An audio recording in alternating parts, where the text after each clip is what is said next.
Good evening and welcome to the Watchman's Report. Tonight, I'm joined by Jason Foreman. Now, I don't think he's going to appear on the screen, and we're going to try something new. There are committee meetings for Marion City Council that are going to be starting here at 6:30, so 2 minutes from now. And we're going to live stream the committee meetings, and then we're going to have commentary throughout the committee meetings. So last week, Jason and I replayed the regular session of Marion City Council and offered commentary, but we thought we would try this, see how it works, and hopefully you all enjoy it. There's a couple things of importance on the agendas tonight. Of course, the budget with Finance Committee. We'll see what comes up with that. And then the other thing of interest here, I've got the agenda pulled up. Jay, say hi. Are you there? Yeah, I'm here. Yeah, the other big item is the flock cameras. So that has been kind of a hot topic here over the last couple of weeks, ever since Kim Mayer brought it up on matters not on the agenda. And I believe that Councilman Thad Smith, Republican representing the 5th Ward, I think he contacted somebody from the Flock company. So Flock's the company that makes and supplies the cameras, that does all the real surveillance that's used by local law enforcement, the Marion Police Department, and also the Marion County Sheriff's Department. And right now, the story is that it's only being used to track license plate numbers. We did a show on it, so check out that show. Jay can probably put it in the comments, a link to that show if you want to go in depth on what Flock, the negative side of things, the potential threat of misuse. So we'll hear what this representative from the company has to say. Obviously, you're going to get one side of the story with him, and yeah, we'll see how it goes. So it should be starting here anytime soon. The first committee that's going to meet is the brand new or newly reformed, newly reestablished Information Systems Committee. So I think they're going to have the template of the quarterly reports that are going to be due from the city's IT manager, Jacob Bolden. Yeah, I don't know if there's going to be anything else with that, but we'll find out soon enough. They're rolling. Here we go. All right, let's see what's going on. Does anybody see anything on there you need changed or anything? No. I'm good. Okay. If not, that concludes anybody have any comments? That concludes the new business. Anybody have anything about matters not on the agenda for the Information Systems Committee? It must have started early tonight. None, we're adjourned. Yeah, the broadcast just started. Well, if the meeting started at 6:30, Now we go to. Didn't take very long. Services, right? Legislation. yeah, it looks like that's the end of that meeting, folks. Legislation codes. Aaron Rollins is already done. He's walking away. They are here. And again, the guy that just got up, that's Aaron Rollins. He's councilman at large, Republican. Chair of this committee is there on the left side of the table. I am. Ralph Smith, Lucky Republican you. from the Third Ward. And then the guy on the right, third person, is Dan Clark. He's new councilman at large. What's with the tie? Thought you dressed the show up? So what's the next committee on the agenda? Let's see here. It's Legislation, Codes, and Regulations Committee. So the same members on here with Ralph Smith, Dan Clark. The guy that stepped into Rollins' seat there is Scott Kreider, Democrat at large. So let's see what they're going to be talking about. Nothing too exciting on legislation codes and regulations committee. Looks like there's a new liquor permit request by the Marion County Fairgrounds, and then also a new liquor permit request for the Marion County Fairgrounds for, I guess, a different part of it, maybe. I don't know. We'll find out. Not too exciting on this committee.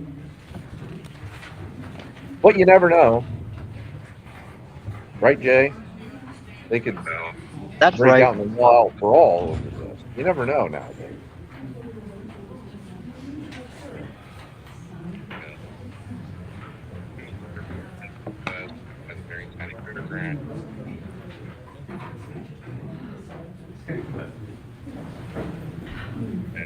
Marion County Fairgrounds, different, maybe. I don't know. Something's happening, Jay. I'm hearing myself from like a minute ago. I don't know if I do it now. Yeah, they're getting there. Doesn't tell me. Used to. This is a new venture, so the audio is all messed up. Apologize. That'd be nice. Nobody woke him up, nobody said a word until we had our inspection, and then the inspecting officer woke him up. All righty. 6:35, March 16th, we call the Legislation Codes and Regulations Committee meeting to order. Clerk, would you take roll, please? Mr. Arshmith, Here. Mr. Kreider, Here. Mr. Clark. Yep. We have a summary of proceedings. Has everybody had a chance to review that? Yes, I move that we accept. I will second. Clerk, please. Mr. Arshmith, Yes. Mr. Kreider, Yes. Mr. Clark. Yes. We have an item of old business that we need to attend to. It's a liquor permit request for the fairgrounds. We had this last committee meeting, had some questions that were unresolved. So we, hopefully somebody from the Ag Committee is here, Agriculture Society here to answer questions. Okay, anybody have any questions for them? Yes. Actually, probably maybe have some findings, some questions for the law director. It looks like this event has already happened. Is that, oh, it hasn't? Okay, well, I've got I was just looking at, it says The 314 event was canceled. Okay. So, is that what we are looking at as far as, that's why I'm trying to get the definition of when you have temporary permit versus from here on out. Is this going to be a continuation of the use for the scope of the area? So with the new arena football that's coming in, Okay, they have partnered with Delmar Distributing from Delaware. And they have asked that we sell beer at their events. And so with their events and some of our events that already coincide, it takes our permit process, extensive details, and lots of stepping stones. So it was questioned why we couldn't just do an annual permit to cover the events that we are held within the Coliseum. Okay, so is there going to be any beer sales outside of the Coliseum? Other Like at than the our grandstand normal- no. or? Other than our normal beer permit that we file during the week of the fair. Right. That one will be a completely separate entity. So this permit will just be held within the walls of the Coliseum, purchased and consumed, and then the sheriff's department, as our security, they make sure that nothing is carried outside of the walls. Okay, and what about school-sponsored events? Like if you have a basketball tournament or somebody, I'm not, those things have happened at the Coliseum in the past. Sure. I'm not saying you're doing them now, but there's a possibility. Yeah, to be honest, I don't have an answer to that because we don't have anything on the schedule for that. Wouldn't want to see that. Right, and so that would also, that'd be something that the board would decide on. These are just like arena football, we have, kart races, we have motorcycle races. Like we wouldn't sell it at the circus, we wouldn't sell it at the monster truck shows, so those are children-based events. So this would just be the more adult-friendly events. Okay, Only for the strip shows. that You answers know? my questions. That's I was called, gonna say, it was just the temporary one we had here versus, yeah, that was my question, so. Anybody from the audience have any questions? Mr. Chairman, Yes. just for clarity, so has the Agricultural Society applied for a permanent liquor permit for the Coliseum building? Yeah, it's called an annual permit. It's an annual permit?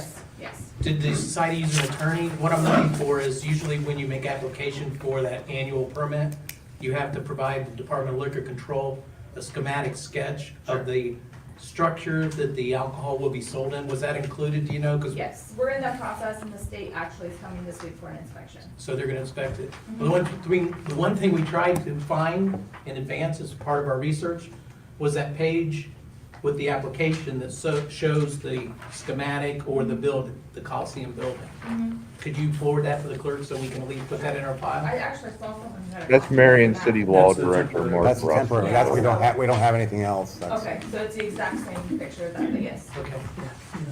Well, I've seen the His job materials that is have to been enlighten distributed, council. but I was actually legal looking for the one that was knowledge. attached to the permanent application for your annual permit. Sure. So we could have that one in the file showing that the permit will be for the Coliseum building. Sure. And that was a lot of questions related to that early on, so that would be helpful. Sure. Anybody have any other questions? Fire department, do you have any problems? We have no issue. Yes, sir. Okay. What's the wishes of committee? I move that we forward to council with recommendation to We did approve. no action. No action, that's Yeah. right, it's a liquor permit. That's your vote. I'll second that. Okay. Mr. R. Smith? Yes. Mr. Kreider? Yes. Mr. Clark? Yes. Okay, the So, new business that we have is they have Steakhouse 101. Move that It's on a, council, so then liquor council permit will request. hear it, 101 and then they Smokehouse will LLC, vote on it. be located at might be 138 South having, Main Street, which I think is the Lydia. Alcohol project. sales This at the is the old Marion Ray Ray's. Coliseum, Ray Ray's. certain event. Okay, coming so up. it'd be in the old Ray Ray's. What's, any comments? I have none, it's essentially, kind of a similar business to what that was in there before. What was there before? Yeah, It's a- yeah. It's a D1, D2, and D3 permit. Anybody from the fire department have a problem with it? We have no opposition. No. Anybody from the audience have anything, any comments? Yes. Ms. Craig? My name is Craig, 365 Silver Street. Is the permit tied to the business or to the building? The business. Okay, because when Ray Ray's was there, apparently they did not have a liquor license. They had one. When I looked on the state of Ohio and after speaking with them, they did not have the liquor license to sell alcohol, only to sell beer. Yes. So they were selling liquor. I know because I consumed it there. And I did report that to the state of Ohio. So are we going to have some oversight? Are they serving liquor also? Is this a beer only permit? Because with that building has ran with the liquor, without a liquor permit more than once. I'm pretty sure this one is beer, alcohol, and wine. Okay. It's a D1, D2, and D3. Because the restaurant that was there before had some real issues with their liquor permit as well. Taste of Memphis. Yes, Yes. I believe alcohol was actually seized from their premises, if I'm not mistaken. They didn't have a permit. Okay, well, Ray Ray's didn't have the correct Yeah. permit. So I'm making sure that we are, now everybody's playing by the same rules.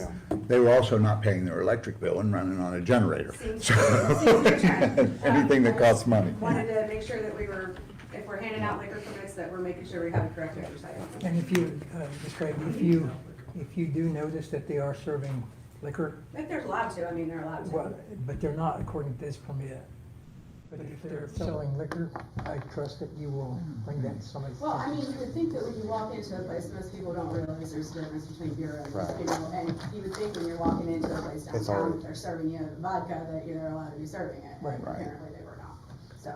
All right, thank you. Okay, And this is also part of the DORA. Right. okay, it's in the door. Okay, all right. What's Had that the- wrong on the No agenda. action? The agenda has Smokehouse 101 Clerk? at Marion County Smith? Fairgrounds, but they're talking about Ray Ray's, Mr. Clark? Yes. which is on South Main Street. That concludes the Right. new business, matters not on the agenda. Anybody have anything for the Legislation, Codes, and Regulations Committee? So who knows? Apparently, Naomi Craig turned in Ray Ray's for selling liquor. Not adjourned, 43.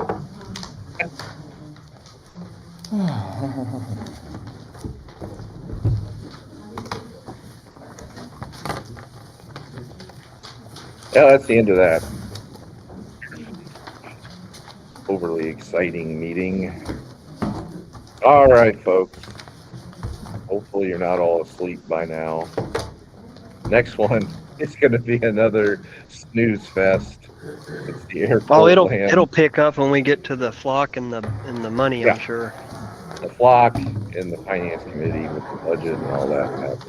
Should be entertaining, hopefully. That's me. Block will be for sure. Finance committee, I don't know. They may not, there's not much on the agenda, but with how hot that topic is, you never Right. know what's come up. No. This is Airport Lands and Buildings Committee, and looks like new business for them is a grant ordinance. It's an ordinance authorizing the Safety Service Director to Okay. apply This is Airports, Lands, and for Buildings Committee. ODOT aviation grant funds. Okay, nobody Clerk, take cares. roll, please. And Mr. Clark? Yeah. TWC Mr. Dickel? construction ordinance. So authorizing. Summary apply of for different proceedings from our ODOT previous grant funds. meeting. I read through them, they appear to be correct, so I move that we accept them as written. One second. That's Bill Dichtel Mr. Clark? in the blue, Yes. Mr. Dickel? and Clark again. Who else is on Okay, I've there? got two ordinances to submit tonight. However, I am going to defer to Matt. Might have been one that you filed. To Maybe that's explain why that. there's. They get a little technical. And he can answer better what the FAA wants. Matt Arnold, Aviation Director for the City of Marion. One second, let me just put this. This first item is, Would you like me to read it? yes, please. Ordinance authorizing the Safety Service Director to apply for the FY '26 FAA Air Grant Funds and the FY '27 ODOT Aviation Grant Funds, accept grant offers, advertise for bids, and enter into a contract for reconstruction of runway 1331, surface nav aids and lighting design at the Marion Municipal Airport, and declaring an emergency. They're gonna use the grant funds for Yes, sir. runway This improvements ordinance is for design. at our highly regarded Marion Municipal Airport. Lights going out on the hour to Vegas, Miami, and all the hottest international destinations. Getting very expensive to continue to use. So this is design only.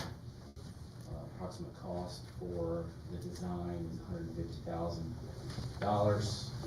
9% funded by FAA, 5% by ODOT, and then the local share would be 5%, which is approximately $7,500.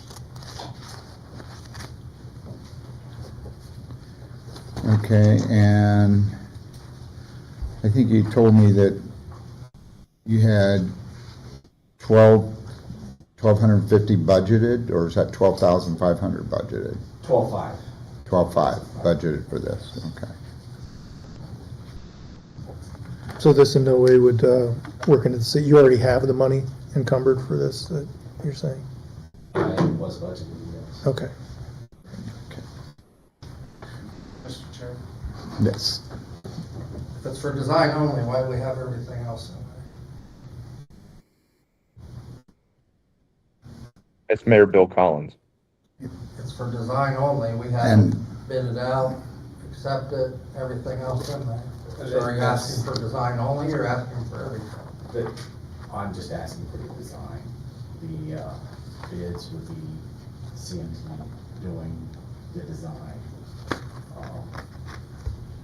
I get that, Mr. Law Director. I think what we're looking at though, the writing, or what is on item number 1 is talking about the bid, the acceptance, the construction, not just No. design. That's why I was asking. Yeah. Okay. If I may, if you read it, it says, "And enter into contract for reconstruction of runway 1331 surface, navaids, and lighting design at the Marion Municipal Air," or that's where the design is, so it comes after the sentence. Or we could insert up here in advertise for bids and enter into contract for design of reconstruction. Mr. Chairman, so the mayor's correct, the ordinance that was presented for review is beginning to end of the project. So this particular ordinance, as it was received, is not just limited to the design. If you forward this content on and pass it at council, it authorizes the entire project from the beginning till the end, including the reconstruction. So it sounds like the desire is to pass an ordinance to apply for the funds associated with the design of the project and then stop there. Is what I hear from committee members, so. Is that your intent? Yes. Okay. So we need to amend this. Well, I think I can work with the clerk and the director of aviation to eliminate the verbiage associated with enter into contract for the construction of the project. So we can refine it. I would suggest you make a motion to send on to council for approval as to the design only. You don't need to take the time to amend it now. Thank you. Anyone else comment? Matt, anything? My apologies, poor wording there. The estimated cost of that project, folks, Which will be next according year. to the ordinance, is $150,000 max. This is phase 1. And I will make a motion to send out to council with recommendation for approval for design Local only. share estimated $7,500. So if they get the grant, Okay, to cover the rest, Mr. Clark? yeah, I guess the Mr. airport's Nichol? probably Yes. worth $500. Right, Jay? Okay, we'll move on to item number 2. Clerk, please read. Ordinance authorizing the Safety Service Director to apply for FY 26 FAA AIG grant funds and FY 27 ODOT Aviation grant funds, accepting grant offers, advertising for bids, and entering into contract for rehabilitation construction of taxiway C at the Marion Municipal Airport and declaring an emergency. Can we get an explanation, please, sir? Okay, so this Oh, this one's is- more. This project's gonna cost estimated $326,774. The last of the But 5-year the local share is estimated to be period zero, of the infrastructure bill assuming they get the that was grant passed funding. in That's, 2021. well, This will be 95% funded by the FAA. Marion Airport's gonna be And the ODOT would place pay to be if you're an airplane. 100%. So 100% funding, 0% local, and this is for resurfacing taxiway C out at Marion Airport. Any questions? You ever been It to the says City of airport, Marion may Jay? be responsible for 0%. Yeah, I've been out there a And couple also of times, it says not local share recently. estimated to be 0, or is there any guarantee it's gonna be 0? Hangar or that? something? Like in one of the hangars? When I was younger, I got to go in, like, hang out at the airport. I can't remember who I was with, probably somebody from the studio. So 5% could be Okay. $17,000 Yeah, I've never been there. somewhere. Driven by it, 20,000. always wondered like who uses it. Then I got lectured, I got schooled about that, about how it's heavily So we do have used the funds.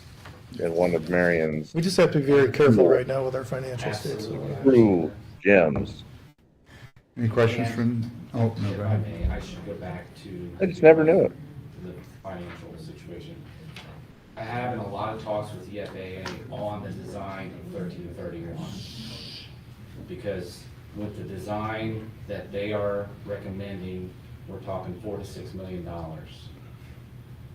And the funding for this, so this is for design, that's all I put in for design.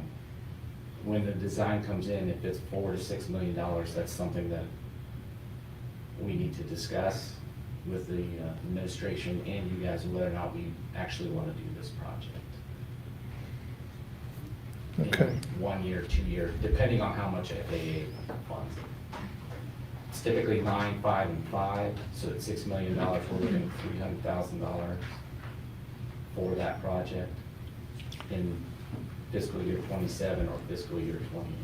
And that's the That would be the plan to construction. shrink the runway down to 75 feet? Well, that's the big discussion. We'd like to keep the runway the way it is and just mill and fill, shave off 2 inches, fill it, but some of the So they're just testing asking for that the we've already design. done with boring, the FAA. The project itself for this runway is gonna cost $5 to $6 million. Right now it's 100 feet, Apparently. but the FAA My question would across the be, United States, because how of much the is it gonna size of cost our out of the airport, city's we shrunk it coffers? from 100 foot wide to 75 feet. how much will be covered by grants for the overall 100 feet project? wide to 75 feet wide, the lights got. I don't think he said that, did he? So, it's gonna be a major project. I may have missed it, but that's the Been question. discussing with them for the last couple of years. I had thought they trying to said that maintain it was the gonna be spend extra money 100% on grant lighting, funded, but I could be mistaken as well. lighting, I got a lot of buttons over here.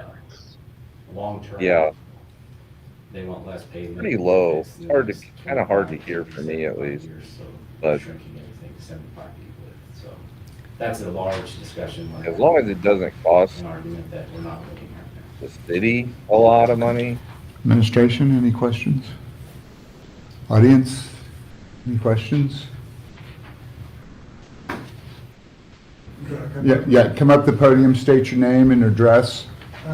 Matthew Cooper, 844 Congress Street. What exactly are we expanding the airport for? I'm sorry? Why? We're not expanding Oh, it. okay, well, you're shrinking it. We're resurfacing. Resurfacing. How many aircraft do you guys get in any given year? 20,000 to 30,000 operations. All right. Who else flying in here? Are they for the, All kinds of people. all kinds of people Yeah. flying in here? All right, so, We have businesses that fly in here for meetings. We have locals that, just use the airport for their this is gonna be a personal. $4.5 million project in the future, correct?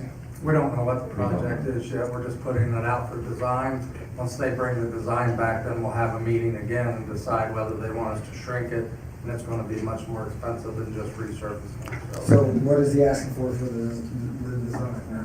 It's $100,000? $12,000 for the $12,000 right design. now, for just the design? Yeah. But it had to work, you don't accidentally put in the wording for the whole thing? Not yet.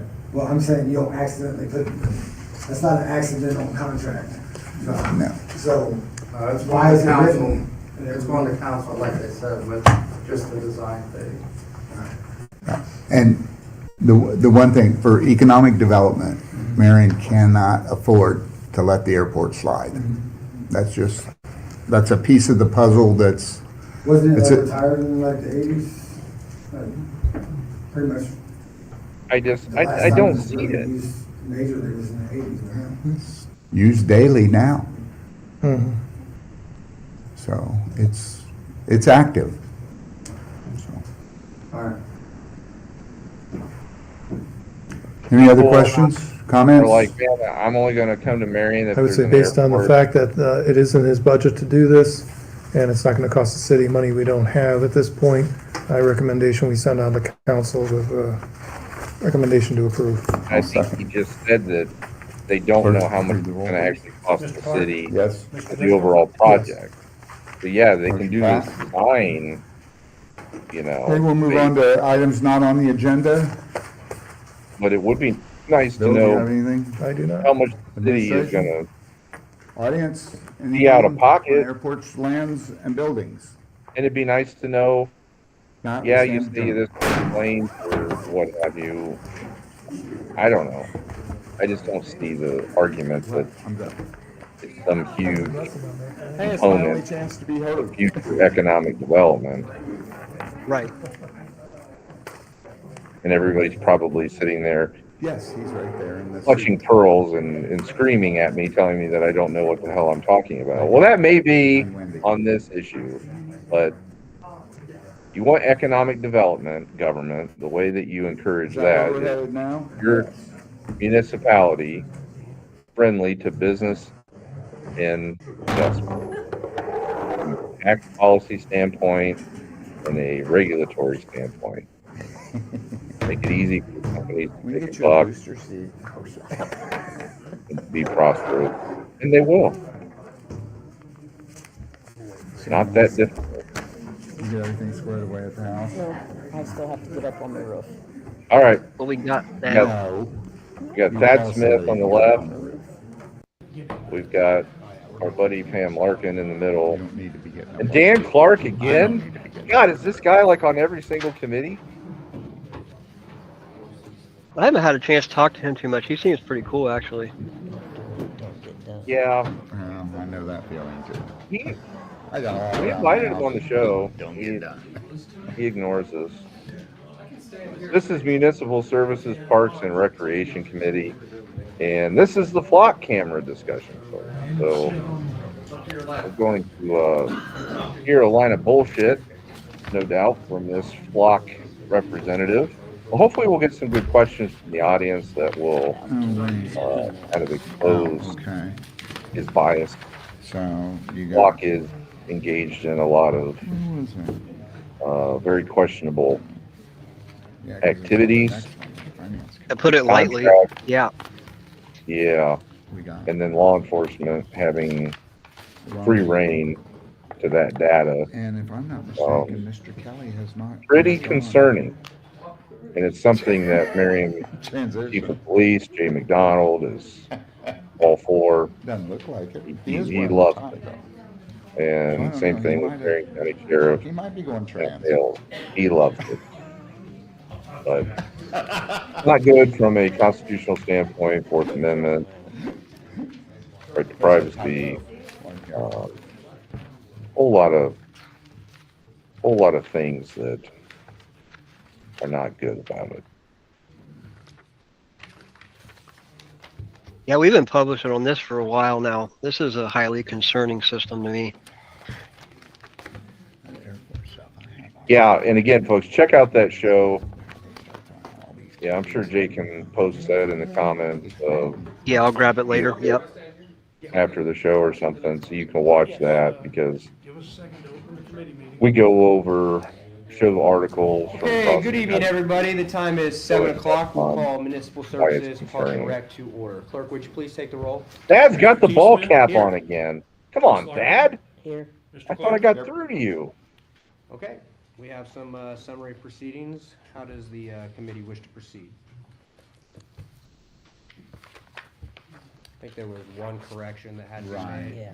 but other than that, Other than that, I make a motion, we accept. Second. okay, clerk, please call the roll. Mr. Keith Smith, Yes. Mr. Clark, Yes. Ms. Larkin, Here, yes. Okay, we have one item of new business, and it's flock camera discussion with the help of Chief and Sergeant Major back there. We were able to get a representative from Flock here to help answer any questions that the community or the committee here might have. So would you please come up and introduce yourself and So good evening, Council, Mayor, Administration, and for all the folks here in the room today. My name is Kerry McCormack. I'm on the Public Affairs team at Flock Safety. I oversee a big chunk of the side of the U.S., but I'm located in Cleveland. Great state of Ohio, wouldn't have it any other way. But our team goes out upon these types of requests and is more than happy to engage with the community, council members, administrations, common questions, to overview the product, what it is, what it isn't, and to engage on that information. Certainly. Thank you. Yeah, I think we're all going to have a lot of questions. I take it, I don't know how you want to do this. If you have something that you'd like to share with everybody, or if you'd like people to ask questions first, how would you like to proceed? I think it'd be most helpful if I just ran through the presentation. It's not too long, and then I'm happy to take any questions and comments. We'll go that route then. Please Is proceed. that okay? Yeah. All right. Do you mind if I sit over here so I can click through? All right. All right. right, so just to give a introduction on who is Flock Safety. So Flock Safety is an American company. We were founded and are headquartered in Atlanta, Georgia. And we work with over 6,000 communities across the country, small towns to big cities, everybody in between, on public safety technology for first responders. So right now we primarily work with police departments and fire departments across the country on tools that help them do their jobs. And we're proud of that work and our partners in maintaining safe communities. A quick snapshot about the company. Again, I said that 6,000 mark. Those are the communities across the country. We're in 49 out of the 50 states, the one exception being Alaska. And we also have private customers. So we work with everything from homeowners associations to mom and pop shops to larger retail stores as well. We spy on everyone. We're proud that every single day police departments use our technology, especially today we'll talk about license plate readers, to help solve crime and find missing people, which is also a large component of the work. So again, we'll talk about license plate reader cameras today. So a license plate reader camera is a camera on the public right-of-way that takes a photo of the back of the vehicle, again on a public right-of-way. So it captures the license plate in the back of the vehicle. And this is a tool that law enforcement uses across the country to, again, assist with crime prevention, investigating crime, as well as finding missing people. And we'll talk through a little bit more about how that works in a moment. So there's really two ways that the cameras primarily work. The first is proactive and the second is reactive. So what that means is a proactive would be if a vehicle passes a camera and the license plate is on a list associated with a crime or a missing person. So law enforcement, with or without our technology, will generally have, there's national, state, and local lists of vehicles that were associated with a crime. So let's say a local convenience store is robbed. They're able to capture the convenience store's camera, and the police review it and say, hey, that was a purple Toyota ABC 123 that robbed the convenience store. Your department can go into the system, or the county, and put that plate into the system to say ABC 123 was associated with robbing that convenience store. Similarly, let's say there's an Amber Alert. So I think most folks are familiar with an Amber Alert, where a child either goes missing or is abducted.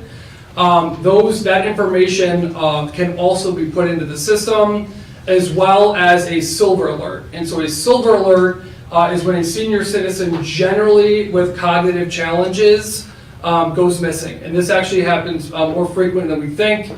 So if there's a couple, sometimes one will drive off and get lost, unfortunately. And so their husband or wife will call into the PD and say, we haven't heard from my husband or wife for how many hours or sometimes days. And so they can upload that information as a Silver Alert into the system as well. So if one of those vehicles that is either associated with a crime, an Amber Alert, missing or abducted child, or a Silver Alert, it will ping your police department and say, hey, that vehicle that is associated with a crime or missing person just passed this camera on this street. If you drive down the street and you pass a license plate reader and your vehicle is not associated with a crime or a missing person, no action happens. So there's no alert, your police department is not made aware of it. The other side is after the fact. So the photos, and I'll get into this in a little bit, that are taken by the camera are saved for 30 days. And so what your police department is able to do is, we know that sometimes you don't know about a crime immediately. It might happen, you might learn about it a day, 2 days, a week later. So the police department can go into the system and say, we got new evidence that a gray Buick XYZ 123 was associated with a crime. Has it hit one of our cameras in the last 30 days? So they're able to go back 30 days and search the system specifically related to either a crime or missing person. It will then tell you, yes, it has hit a license plate reader, or no, it has not. And importantly, we'll talk a little bit more about that 30 days and why that's important for public safety while balancing community privacy. So vehicle fingerprint, it takes a picture of the back of the vehicle. So it'll capture, just as you see there, the vehicle make, body type, color, these types of elements. Importantly, the cameras do not capture who's in the vehicle. There is no facial recognition. It doesn't have any information on who's driving the vehicle. So today, let's say you're in a community without license plate readers. The way it would work would be at roll call for your police department or your sheriff's department, they'll say, hey, a purple Toyota ABC 123 robbed the convenience store, and the deputies or police officers would, on their rounds, be looking for that purple Toyota. The license plate readers help in the sense that they can find that purple Toyota, but once they find that purple Toyota and that alert is sent out, your police department or sheriff does what they would do without the cameras. If they find the vehicle, they confirm, yep, that's a purple Toyota ABC 123. As they would today, they initiate a traffic stop and they go forth from there to identify the individual in the vehicle. So the cameras don't have access to BMV information or anything like that.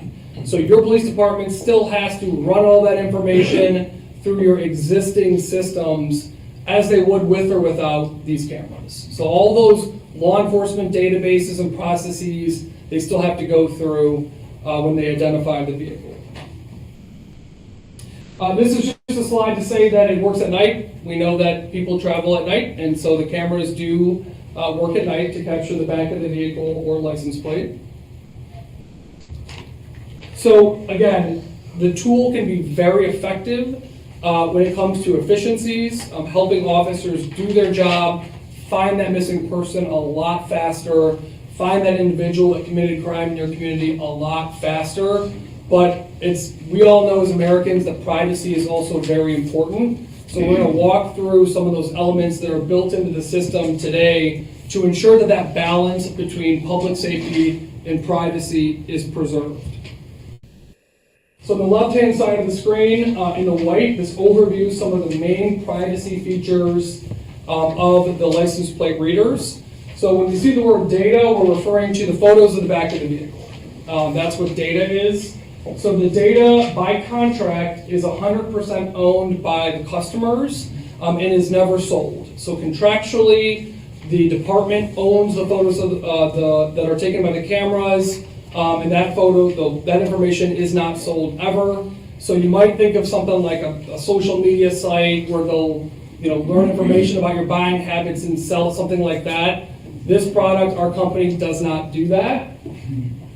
The second component is those private customers, so that mom and pop shop, that retail store, those types, they have no access into law enforcement databases. So only law enforcement can utilize the law enforcement, those hot lists, those databases. Now the private customers can give information to law enforcement. So let's say they had a break-in, they can feed that to law enforcement, but they get nothing back. So they have no access to that law enforcement data. There's a reason that we have sworn officers that are responsible for handling that information. The data, again, those photos, they delete after 30 days. So here in Ohio, it's 30 days. Certain states have different laws that regulate it, but here it's 30 days. So why is that 30-day mark important? It's important for two reasons. One, it allows enough of a window where those photos can be useful for a police investigation while having a finite period of time where that data is hard deleted, so it's not sitting out there in perpetuity. And that data is hard deleted and unrecoverable, which means that, like for example, we'll have agencies call our company and say, hey, we had a crime that happened 33 days ago. Can you pull a photo? The answer is no. It's hard deleted after 30 days. The only exception is if there is a plate that hits on a confirmed crime and your department can download that plate as evidence for a trial or the investigation. So outside of that, all of the data is deleted after 30 days. As we discussed, they have no access to personally identifiable information. So it gets a picture of the back of the vehicle. So it does not know who's driving, what they had for lunch, their social security number, their B&B records, anything like that. And then sharing is also another important component. So when you sign up with Flock, there is zero sharing. That's where you start. But certain, most communities do decide to share at some level. So what does that mean? That means that you can collaborate with law enforcement around you, either, let's say, in your county, in your region, in your state, as well as nationwide. And the reason that departments choose to do that is because you'll hear stories of a missing person that, went missing in Ohio and was found in Florida. Or, a ring of issues. I live in Cleveland, a ring of issues in Cleveland, and they track somebody down to Atlanta, right? So there's reasons why law enforcement, with or without our cameras, they collaborate all the time on ongoing investigations that happen in the community. But importantly, if they choose to share and with whom is completely up to the agency. On the right-hand side, this is all of the data security certifications that we go through. So even though the data on the server is public license plate, public road, so it's publicly available information, the company still treats it very seriously. So the FBI, NAAA, that's the National Defense Authorization Act certified, SOC 2 and 3, there's no test after this, but you're welcome to look this all up after if you'd like. Those are independent stress tests to the servers in the system. So essentially it is third-party audits to ensure that the data is secure and that the system is safe. In addition to that, we just hired on a new Chief Information Security Officer, and they're bringing on an entire firm. I gotta find a better way to say it, but for lack of a better term, to try to attack our system to ensure that there are no vulnerabilities. So again, that stress test. So the company is really investing in ensuring that that data is safe and secure. Transparency, also incredibly important. So on the right-hand side of the screen, this is called the Transparency Portal. These are optional, but it's just a public website that talks about your system. How many cameras do you have? Do you share with people? If so, who? What it captures, what it doesn't, things of that nature. These components are also extremely important. So usually within a department, there are a select group of trained police officers that have access to the system, and you'll have one administrator. So all of those officers have an ID. So when they go into the system, let's say they're looking for that purple Toyota, ABC 123, anytime they look for something, they look up a plate, it is all logged into perpetuity. So if you wished every day you could pull the audit log and to see exactly how the system is being used. So having a unique ID, as well as why are you searching the system, for what reason, and you can also put in a case number in there. It allows for your administrator, your chief, or your sheriff to constantly be monitoring the use of the system to ensure that it's being used properly, and that's that permanent audit trail. So the photos delete after 30 days, but you can go back as long as you want to see how the system was used. Locally, and you can pull those audits whenever you want. In the house. We encourage folks to pull those audits. And we're also developing additional auditing tools as well. So again, from our perspective, folks that's what counts. They get the money. Right now, they don't have the money for it. For the right reason and serve Grants, honorably. they're seeking grants to try to renew this contract with Flock on this surveillance system. If they get the money, or if that happens, and again, it is very few and far between, some way this we encourage is funded those law enforcement again agencies to continue in the future, then then they should probably set up a separate committee for oversight of the police. Yeah, we've department. been talking to Ralph and those guys about that, and they seem to be in strong support of bringing it under the IT Oversight Committee. Yeah, that would nationwide. That would make And then sense. here in Ohio, I mean, over 350 there's law a enforcement high agencies risk utilize of Flock. abuse. Here are just a few Not of to say Very that high. it's being abused currently, but And then these are there's some real life examples apparently from the news of they were how using the product flock has been used, cameras how the flock cameras have been used to support public to safety. This during the No all-time hit and Kings run is a huge rallies that thing. were in downtown Marion. Unfortunately, it happens. That's way what too we've been often. told, yeah. And when that Yeah. happens, the cameras are So able to it'd be interesting to know identify what the those purpose was of responsible for it. So that. this is a 7-year-old out of Were they Akron. trying to track all the The suspect was vehicles ID'd or with who flock attended cameras. or drove by Operate, during out of that rally? Ontario, And and again, this is a Best I'm Buy not a property. huge fan of In that fact, group, This is a but business that was impacted they by were crime, people and that they have a the right to cameras were able protest. to help with.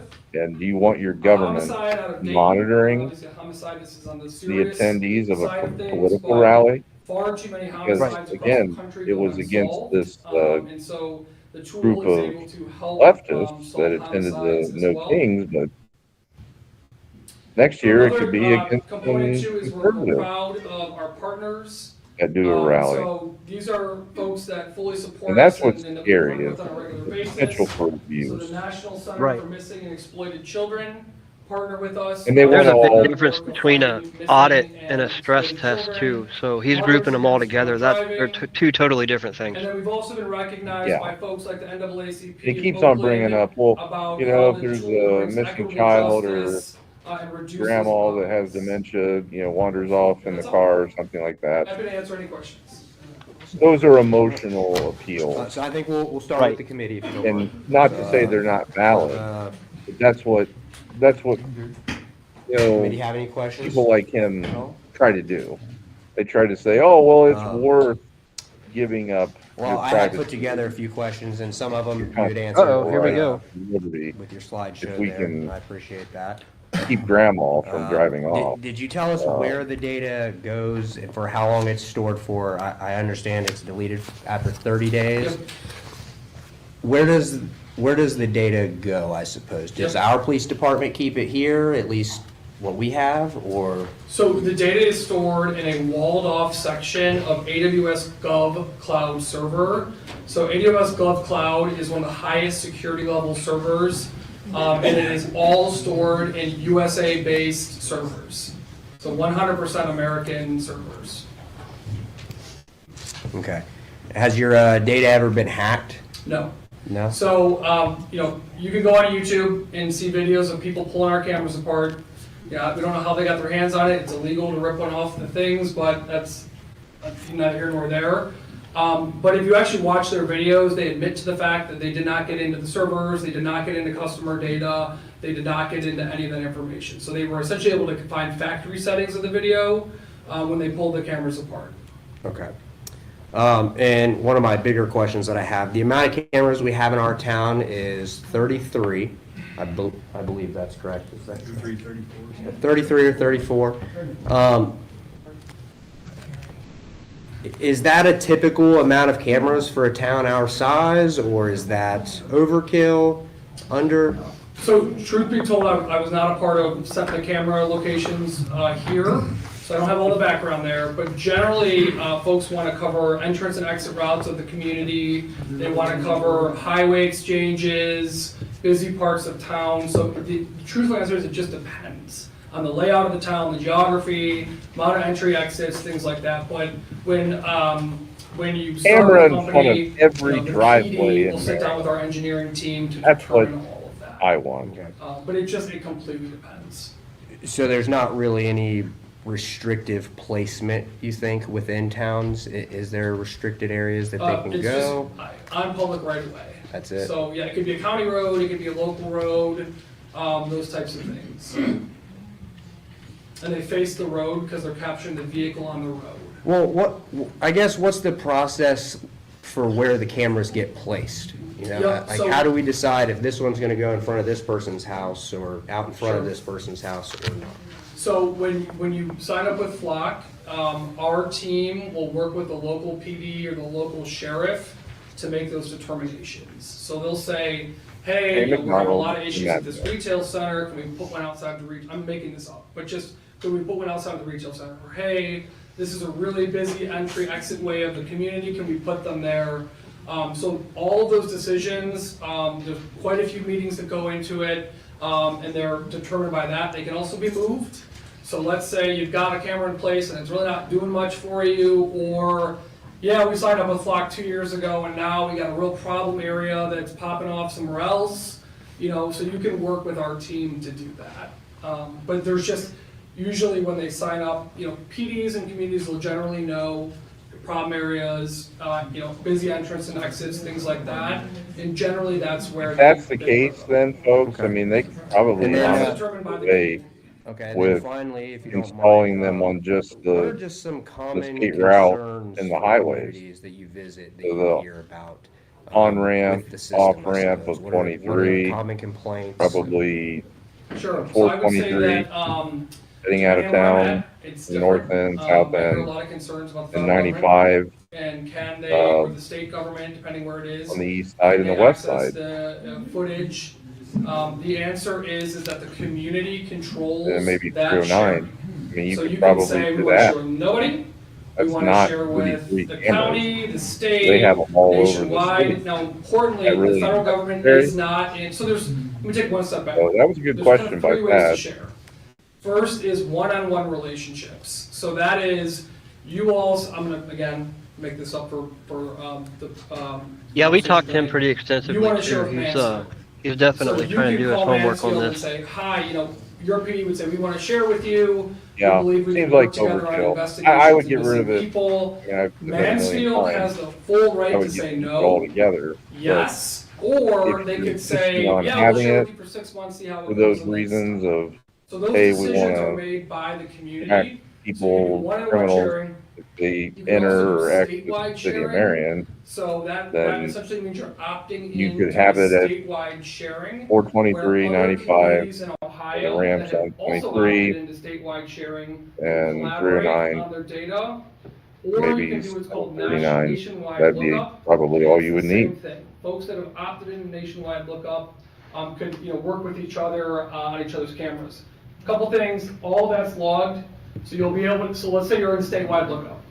You'll be able to see anybody that has, you know, looked to see if one of their suspect plates has hit your cameras. All that information is logged into perpetuity. The other thing too is the federal government is not in state or national lookup.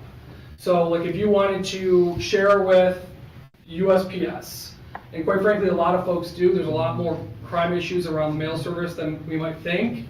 You would have to proactively reach out to USPS and say, hey, you know, we want to share with you because we're having issues with mail theft, for example. So all those sharing concerns are done locally, and you can control, and you can also revert them at any time. So let's say the sheriff or, you know, the community says, we've been sharing with Columbus, we don't want to anymore. You can always revert them. So sharing is always a common question that we get. How does that work?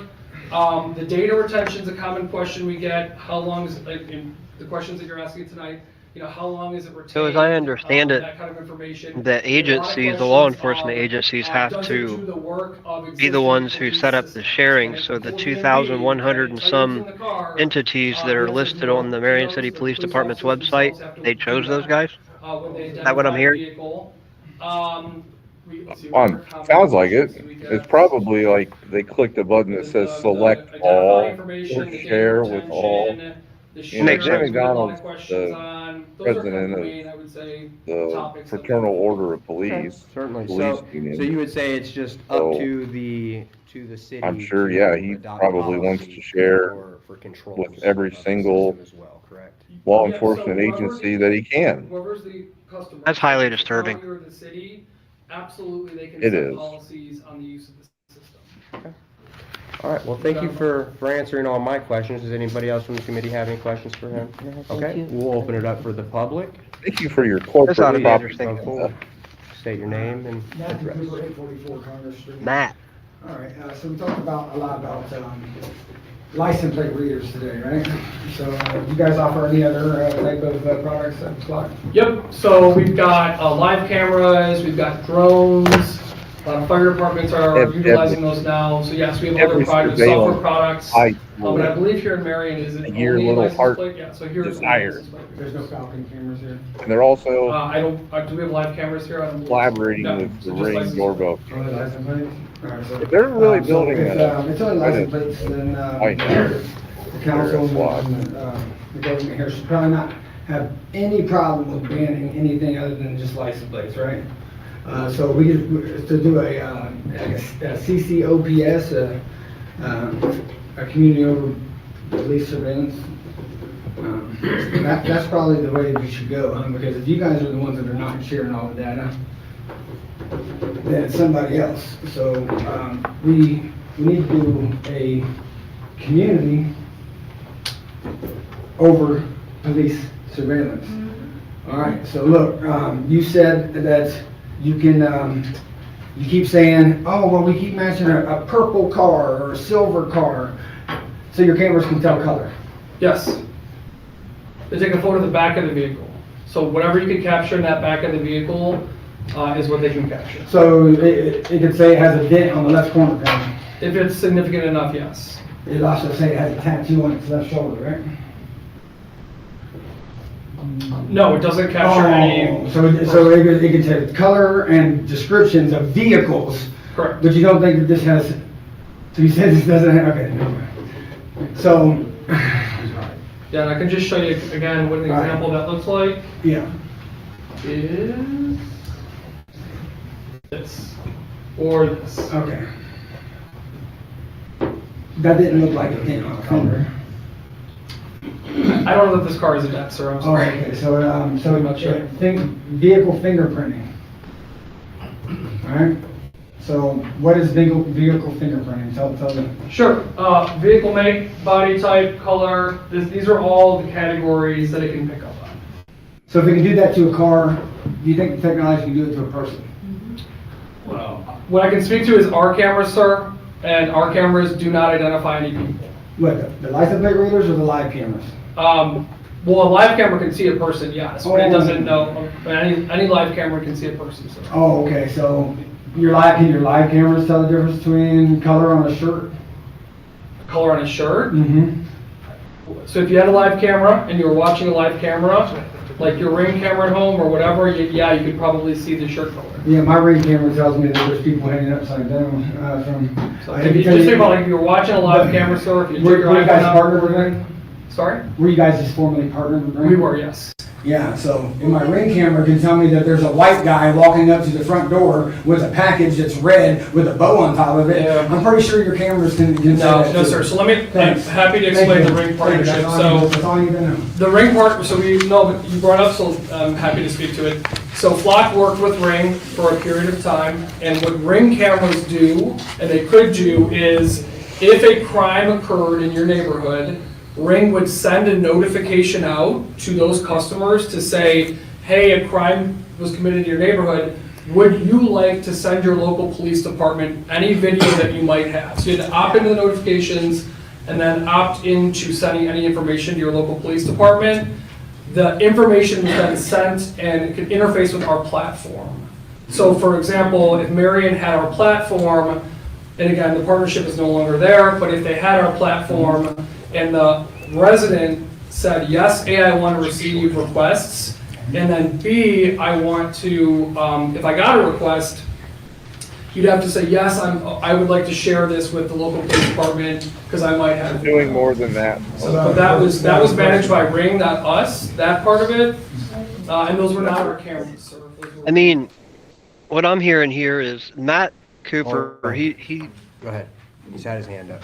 had a really cool or a really bad experience with these things. Now I have to So read this again, okay? But there was a story about a flock camera that took a picture of a vehicle. Lonnie Daniel. And Your it was name and address, identified. please. So Your name and address, please. the Flock guy keeps on saying that they can't Lonnie Daniels, or they 608 don't Decatur take Street. pictures of humans. They can absolutely take pictures. They can Anyway, take pictures of the story cars was, and recognize the color of the paint. Common sense tells you that if they're being abused, which we're not saying they're not, but they could be abused, take pictures of people or snoop. So there's that. So they tracked the I'll car put down. that together. The driver, for his part, exasperated the issue by walking away from the vehicle, so that's suspicious. They ordered him to stop, he kept walking, they set the K-9 on him. Then it was found out later that that it wasn't so much that they at the police department misidentified the vehicle as being stolen when it wasn't. So of course the guy sued, and of course they had to settle out. But I guess maybe it was just in case somebody brought that up tonight, because it's pretty recent. Yeah. And I mean, they have brought that up before, where it's like, well, what happens if they misidentify, because those stoplight cameras down there in Columbus have done that all the time. They've got no recourse.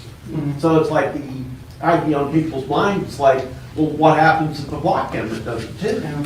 I mean, No, really important question. So if the camera gets a misread, so the cameras are around 95% accurate. So for the 6,000 communities across the country that use them on a regular basis, they use them every single day, you know, find missing people, to solve crime. You don't hear about that in the news, right? So your officers that are doing the right thing and utilizing them to keep communities safe. What you really hear in the news, as you noted, is if there's ever a what's wrong being done because so the what we police encourage every have single to try the time oversight. is, so that, again, I'm make-believe purple tail I've been referencing. Yeah, I strongly Purple encourage Toyota ABC 123, Ralph to put the hammer down on this, and a Mr. flock Chuck camera Norris, fits and in, if they and keep your this thing, it patrol needs to officer be under pulls the behind that oversight vehicle, committee, absolutely. Just as they would if they had a readout during roll call, purple Toyota ABC 123, we encourage them to please confirm visually, the physical police officer, yes, indeed, that's the purple Toyota ABC 123, prior to making a stop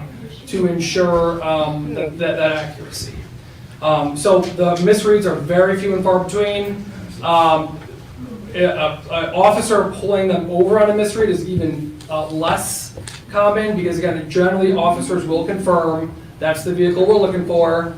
But it has happened, and when that does happen, you know, we've got engineers on our team that ensure that those issues are fixed. But again, it is few and far between that an officer acts on a misread. You'll hear about it in the news, but we still take it very seriously. now, how long have you been in business, sir? 9 years, sir. Well, this situation happened back in 2024, Okay. so, they just settled I that see. board, Okay. so. Okay. I don't necessarily think that had anything to do with your company, except other than the information set, but. Thank you. Thank you, Mr. Daniels.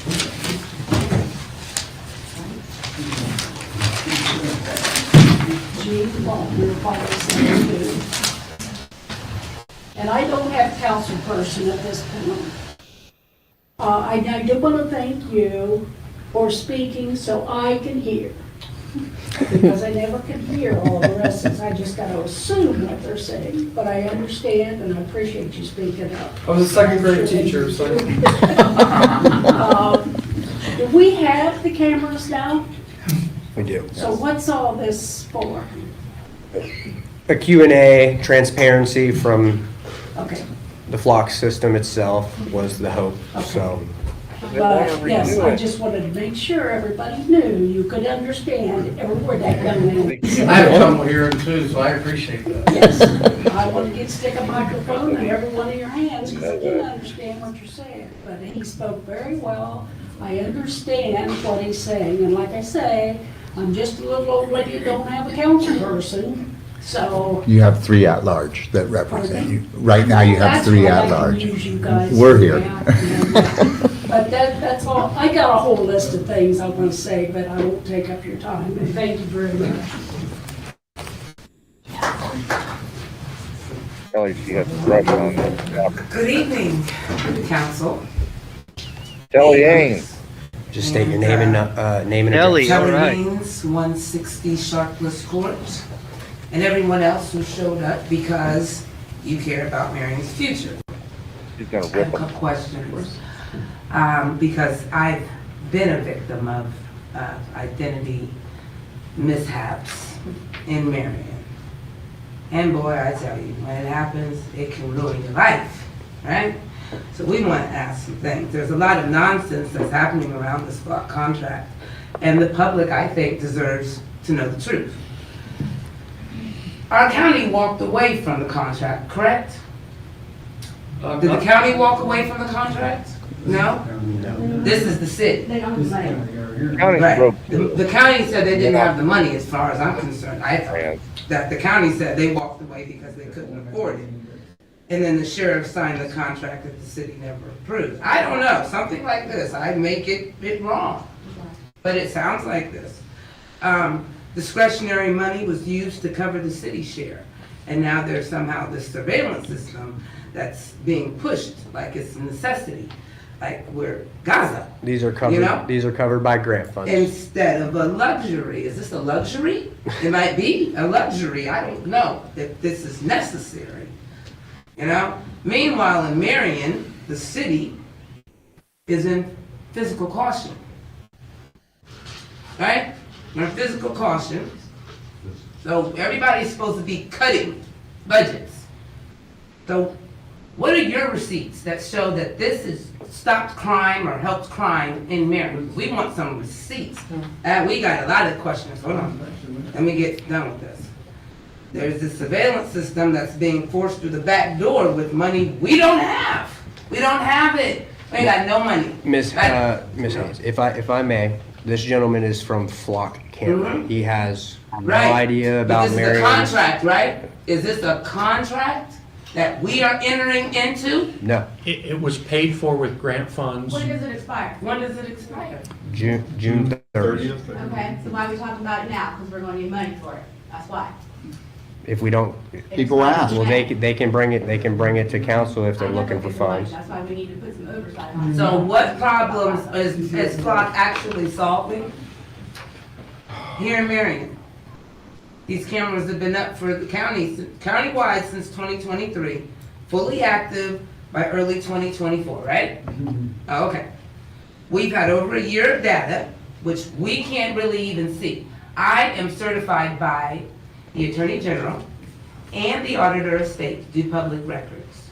Can we get into this system and see what you have? No, ma'am. So, two things. The state of Ohio, by law, the license plates themselves are not public record. Okay. And- We can and see them in the public, we can see everybody. That's correct. So anything that's seen in the public, we should have access to as the people. State We law, the ma'am. people. That's state law. That is state law. That is state law, that if it's in view of the people, in the public, we should have access to it. So, sorry if I misspoke. State law exempts the photos that are taken by license plate readers from public record. It exempts them. Or the police can say. You can't get public records requests until Police are allowed to say. these flock surveillance cameras and the oversight is done And, yeah, I mean, by anyone could stand on the street. law enforcement. No. So these cameras have been up in our county and we've had over a year of this data. And we want to know how many crimes has it actually prevented in Marion? How many false alerts has it generated? How many innocent people were Zero stopped, transparency. right? Because of a camera misread, a Right. plate. How many officer hours were wasted chasing bad leads? If we're paying for a tool, we deserve evidence, right? We deserve that evidence. If we paying for this, you're getting grant money. But it's grant money that we should be able to say how the grant money is being used. If it's not good. That's not the way grants work. That's not, it's not. I need to bring, the chatter from the public has to come to a minimum, or we will have to stop the meeting, and then nobody's questions will get answered. Please. Okay. So departments are tightening Laying their belts. down the law. The county already has Yeah. backed out, from what I'm hearing. I don't know. You should take his hat off Because and they can't smack afford it on it. the, So on the why are we table. discussing renewing this contract? Like, why is this being brought up now? Because that's what this, at the end of the day, that's what I get from it. We're worried, we want to do a presentation and get this back. May I respond? Okay. The whole reason for this meeting was because Ms. Kimberly Mayer has brought up on several occasions her concerns about the flock cameras. The flock camera grants run out this year in May or June, whenever that is, and we have no intention of spending. Now, the sheriff may apply for another grant to continue, but at this point, the city has no intention of introducing legislation to continue these flock cameras, which cost $3,000 a month. A year. Or a year, excuse me. And so that's where we stand. This meeting was just. $3,000 per we asked camera, isn't it? This gentleman to come Yeah. down because Kimberly Mayer has asked they have several 33 questions. cameras in the There's city of no Marion. ongoing legislation. Yeah, that's a couple to bucks. continue this program. Okay, because that brings a lot of concerns, you know, I there's don't- concerns about this. Check out the video, I can't misidentification, recall. Fourth There's too many Amendment. numbers in my Some head cameras, and do they just all the other reiterate the budget plates deficits and Mr. everything. Matt was talking But I'm about? pretty sure it's They not a track 100% They build matching grant. patterns. I think the They city create does searchable history. money Is that searchable involved. history? No, there's no searchable history unless your license plate over 30 days was connected to a crime or missing person.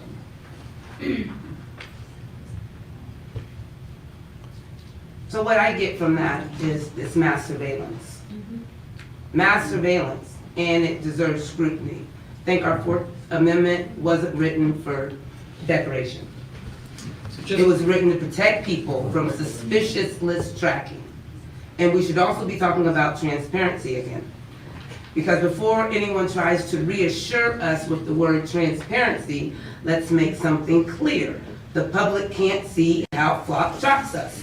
But Flock, the sheriff, and outside agencies, they can. Under Ohio law, residents can request the contract, the policies, the audit logs, the invoices, and the list of agencies with access. But we cannot can't see request the audit our log. own movement history. Individual scars, or how often, or excuse me, individual scans, or how often our plates are flagged. Flagged. I know I'm on your hot list. I know I'm on the hot list. Am I on the hot list, Colin? Do you know?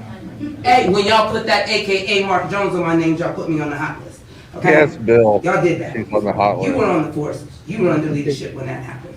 Flock says that they've never been hacked, but the U.S. senators had to call for a federal investigation because stolen police logs for Flock were already found on Russian cyber crime forums. Is that true? No. No, that's not true. Never found. Senator Wyden asked for an investigation, but whether access to our servers was on a Russian, that is a hoax. They were not on a Russian server. It's a hoax. Like the Giants. Fake news. Our systems have never been hacked. There's no evidence of that.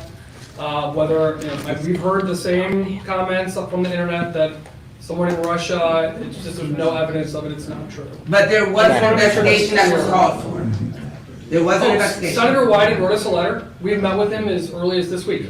Okay. Working with his staff. So you're still working with him, and is the investigation ongoing? He wrote a letter. He wrote a I letter, don't but know it's that I would in, call that investigation. okay. And we're But there happy was to an engage- investigation yeah, that was happy to called for by engage. US senators, not just him. Well, we're working, he's the one senator that I'm aware of, and we're working with him. We met with him this week. I think we should be, really Happy to do fearful so. people. I think we should be fearful. Now, let me tell you why this matters to me. I know what it feels like when a system gets your identity wrong. I know what it feels like when a mistake in a database becomes a shadow that follows you everywhere you go. I know what it feels like to be labeled, flagged, and treated like a problem instead of a person. So when I hear trust the system, I don't hear safety. I hear risk, I hear danger, I hear the possibility of another misidentification that could cost someone their freedom, their dignity, or their life. Ms. Gray. We'll get to you right after Ms. Gray. Amy Craig, 365 Silver Street. So the first thing, I'm sorry, I don't care what you say about the timing and the funding. We've had these things for well over a year, and now like 2 months before their funding is set to expire, and we don't know if we're gonna have a grant or not. We have a whole presentation about them. So that seems suspect, and I'm not the only one Well, that's saying that. I asked specifically if this gentleman would come in because I get I that. didn't have all the answers to the questions that were being asked. And I appreciate And that. I but can you tell see from you- our perspective how it seems I a do, little I sus, do. especially with the money situation that I we're mean, in right now. I do a little bit, I guess. Okay. But Well, I appreciate you with the at least- money situation being what it is, I can also tell you that if we don't get grant funding, I will not support it. So- And I believe that, but what I believe is going to happen is I Support believe it that Chief even McDonald with will move money around within his that department and get this line. contract paid for anyway. So what I'm going to ask if that happens, because I do believe if we don't get the grant, that's what's going to happen. The FOP president, state president is not going to give up flock cameras in his town. And if we all think that any police department in the state of Ohio is going to tell the FOP president, no, we're not going to share our information with you, we're lying to ourselves, okay? But I want to talk about how many cameras. We've got 33 cameras in Marion County. 34. City of Columbus. The City of Columbus has 40 cameras. 1.5 million people live in the City of Columbus, and an estimated 500,000 people drive in and out, go to work, et cetera, et cetera. So 2 million people a day are in the City of Columbus, and they have 6 more cameras than we do. Just from a money perspective, think about that.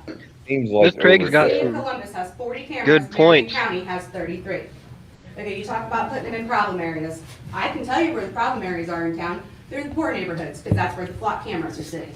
If this is about checking people, we want to get people coming in and out of town when they're kidnapping our kids or our elderly residents or whatever, why are they only not at the entrances and exits of town? Why is there one sitting in the middle of Mark Street? Why is there one on Fairground Street? Poor neighborhoods? How many of you guys got over there in the 6th Ward? I know, I only know of one. Okay, I can. That I know of, and that's it. Quarter of a mile of my Well, you're house not right now. interested in hearing my answer, so I'll. Come on, audience, Okay, please. I'd like to hear your East answer. Center and Jefferson. Okay, and Jefferson is, And that's where the Jefferson's the hood, Yeah. I can say it, I live over there. north, I can say it, when you live in the hood, you're allowed to say I it. think it's a nice neighborhood. Okay. I think didn't Mark say it Street's was- a nice I didn't neighborhood. say it was a bad neighborhood, we are considered the hood, you don't live over there, you don't know how we're treated. I grew up over there. Okay, well, you don't live there now, you don't know how we're treated now, okay? I'm sorry. You don't. Okay. Have you ever had the police refuse to take a report at your house because you live on, what side of town you live on? I've never filed a police report since I've lived in Okay, so then you've never there. had them refuse to take one when somebody threatened to murder you, did you? Some No of us one's are a ever little threatened to murder less me. trusting of the police than you, okay? So we get to be heard tonight as well, all right? He talked about ring doorbells, all right? I don't even want to get this into the same conversation as ring doorbells, because ring doorbells are something that private citizens choose to use and pay for. And if I accidentally catch you on my ring doorbell, I'm not turning you into the cops. And if I did, they probably wouldn't take a report anyway.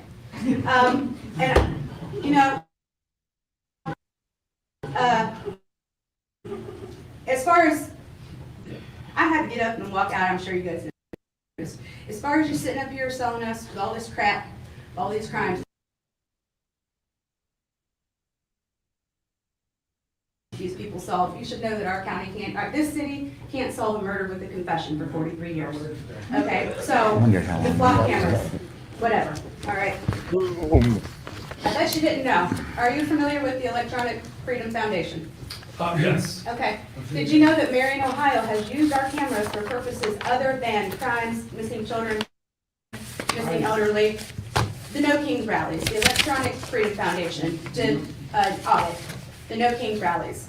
This city accessed those cameras twice and used the reason, no kings and protest. Not crime, not missing person, not endangered elder, not robbery, not any of those other things. People protesting, people, their First Amendment protected activities, and our law enforcement's making a list of who's there. Yep. You cool with that? I'm clearly not gonna comment on something that I'm not supposed to. Okay, it happened, because I have the documentation. Your I would've question printed to it out McDonald. of them, But they typically don't care what I have to say, so I didn't bother. I will be glad to forward it on to anyone that does care, though, okay? This can create an entire picture of where we've been, and they keep saying it expires in 30 days, it expires in 30 days. As soon as the PD downloads it, it's forever. And now, our information is stored somewhere forever. And am I mistaken, are public, or private citizens able to buy access to the system? No. Private citizens cannot access SWAT cameras? Correct. Okay, so there are other camera systems that people are tracking X's with, They're doing stalking type things like, I know you were at such and such's house. And it seems like also, back to the core neighborhood thing, they're using to be, this is a high drug area, so we're gonna monitor all the cars that come and go. That's not fair. That's surveillance. That's mass government surveillance is what that is. And what I'm gonna ask is when this comes back through, this contract gets reconfirmed, because we know it will by one way or another, we'll get some sob story about it's for the children or whatever. But we need a civilian oversight and a transparent reporting system when the technology is used, and we need to be told when it's accessed. So once a month, when you're getting your information system reports, was the flock cameras used this month? What were they used for? Was it a good reason? Okay, Yeah. and then that should be a report that the public can access. Because if we're being monitored Just while what we were talking about, Jay. Yeah, I have to agree with that, and Ralph seems to be fully behind that, and I won't speak on that too much because we're still talking, but because I'm standing there. I definitely highly encourage if they keep this for the IT Systems Committee to have a report generated, definitely. This is highly concerning. Strings to it. Ask for that report. You know, even if we get the grant, they've got to run it through you before they spend it. Attach some strings to it. I mean, you can see people are clearly angry, and we know what you all think of us. We hear how you whisper about us while you're talking to us. But I was wondering how many cameras are paid for out of the Marmet budget? Any Marmet funds paid for flock cameras? Of course. There was a couple cameras, I don't have the exact figure, but I want to say maybe $6,000, something like that. Was that? I don't Oh, have that. McDonald's not So even we're here. using money outside of grant money to pay for flock cameras I also. think that was either a year ago or 2 years ago. But in the past, we have used money other than grant money to pay for flock cameras. So it's within the realm of possibility that we use money other than grant money to pay for flock cameras again. I'm not up here just grasping straws here. And blue shirt. You know, this is a liability, especially now that we know that people are being surveilled while they're out protesting. The City Police Department violated my First Amendment right. That's a solid point. Okay, so I would suggest that you start asking for these reports. Otherwise, I'm gonna start raising holy hell. And I think we know that I'm willing to take things to federal court, to the civil level. And if you want to continue to violate our rights, you're setting yourselves up for a lawsuit. If you want this to be done with transparency to the community, attach some strings to it. Thank you for your concerns. Please, Michael sir. Grubbs, 3476 Hillman Ford Road, Morrow, Ohio. Okay, I make a motion, we let him speak. I'll second. Thank you. Wait a heard. second. I need to take a vote. We have to vote to allow you to speak. Please call the roll. Mr. T. Smith? Yes. Ms. Larkin? Yes. Mr. We Clark? have to Yes. vote because he Okay, doesn't. please go ahead, sir. Okay, again, Michael Grubbs, 3476 Hillman School, Ford they Road. started I doing. heard rumors about- of that go. information. I didn't have that yet. I submitted a request to get that last week. I haven't heard anything back yet, but that'll be interesting. Yeah, I have a serious problem with this because I also attend protests. I hold signs. So am I on a list? Yep. You are. Who documents this stuff? And, The sheriff and the chief of police. and are they here? I will just say from our perspective, that is the first not the first, but that's the second time that I've heard about this No Kings Rally stuff. I have no idea about any of that whatsoever. However, if anyone has information about that being used inappropriately, it'd be my recommendation. Share that with me. I'd be happy to look at it, run an audit, or do whatever. So I'm sorry, but there's been several, these have been on the news. I have a question, you know, I'm sorry, but I have to question Not when you say over that the you've never, block. this is the first It's time I've not- heard of it. I forget what the name of the major that does that, and then it's McDonald's. Gruber's Right. like Not only just no public cases, affairs no or cases, something, big like, I forget what his. I don't know, is. but we've gotten several emails and messages and, inboxes and things like that about that. I thought, yeah, that's why I was like, I was thrown off. Okay, I apologize. Anyway, so what's the steps if this is misused?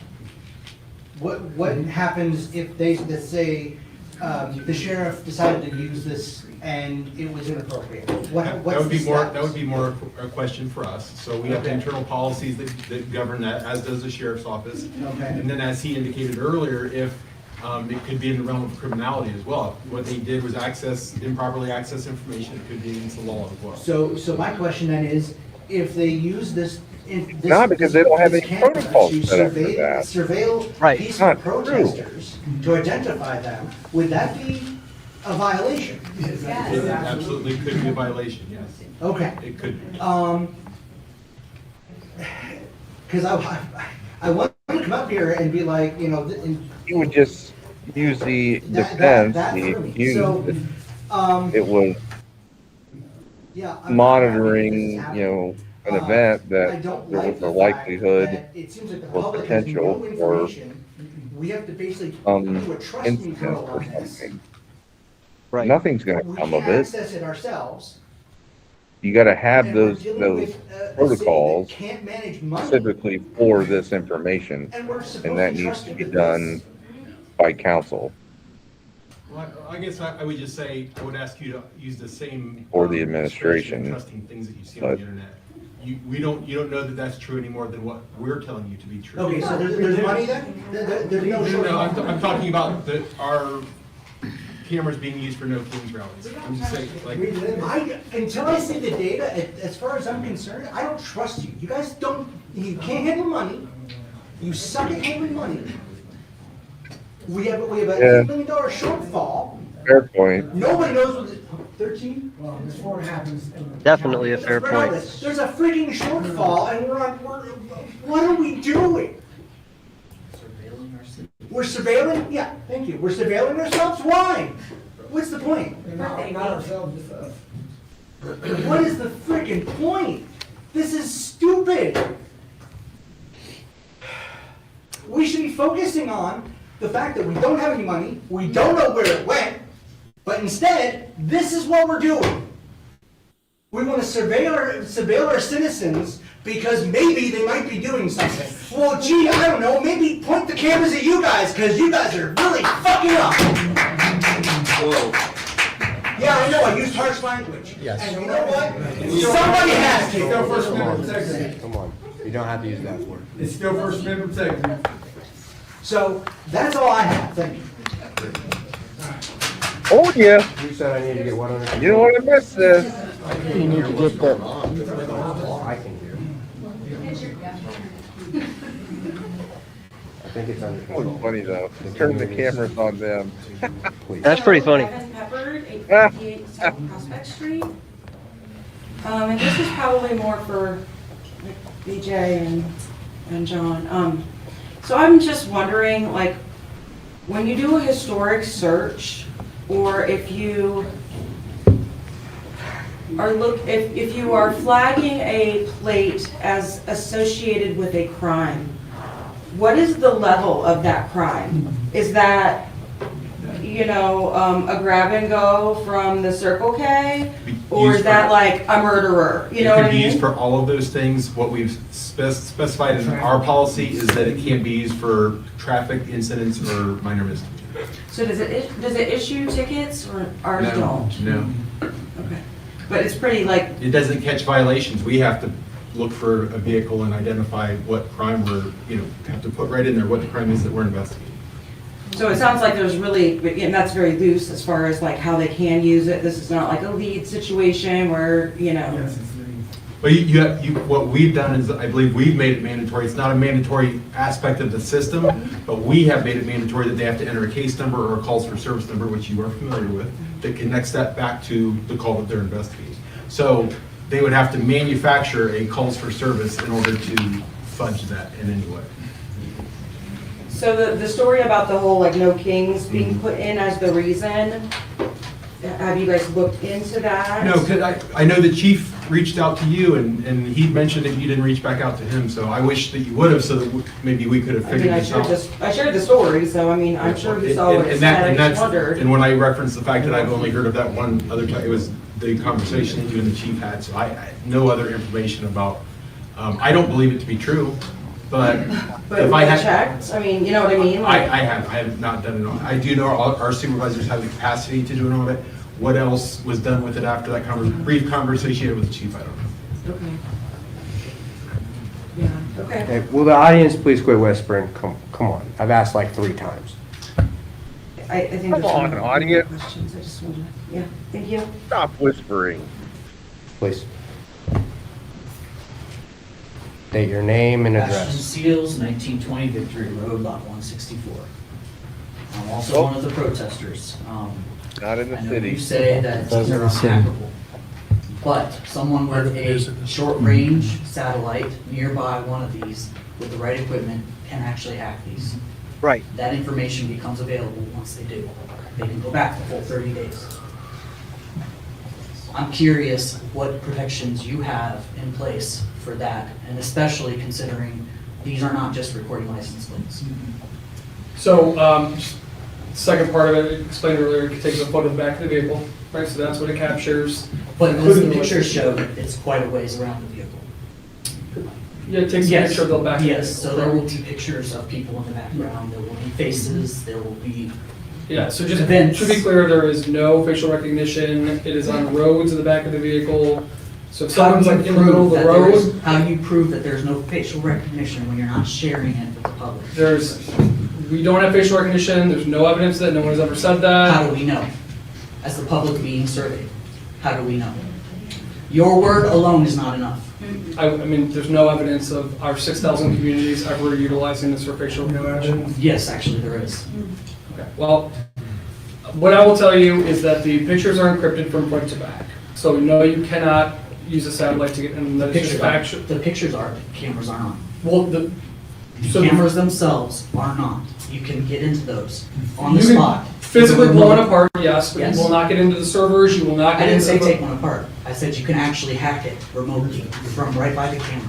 Okay, so what I will tell you is, so people usually talk about the data, the photos that's being captured. That is encrypted from front to back and The has never cameras been are not. accessed. The cameras themselves are not. I guess I don't know the difference of what you're. You're a flawed person, you don't know the difference? So you're saying that, what I'm saying to you is, Guys like. our system, so when you talk about our cameras, they take a photo of the license plate. That information, that is the product of the camera. Like, they don't pay That me is enough encrypted. to Camera walk is recording while it is to deal with this. Yes, Right. No, we can't. remotely. It's encrypted front to back, sir, I'm sorry. It is not.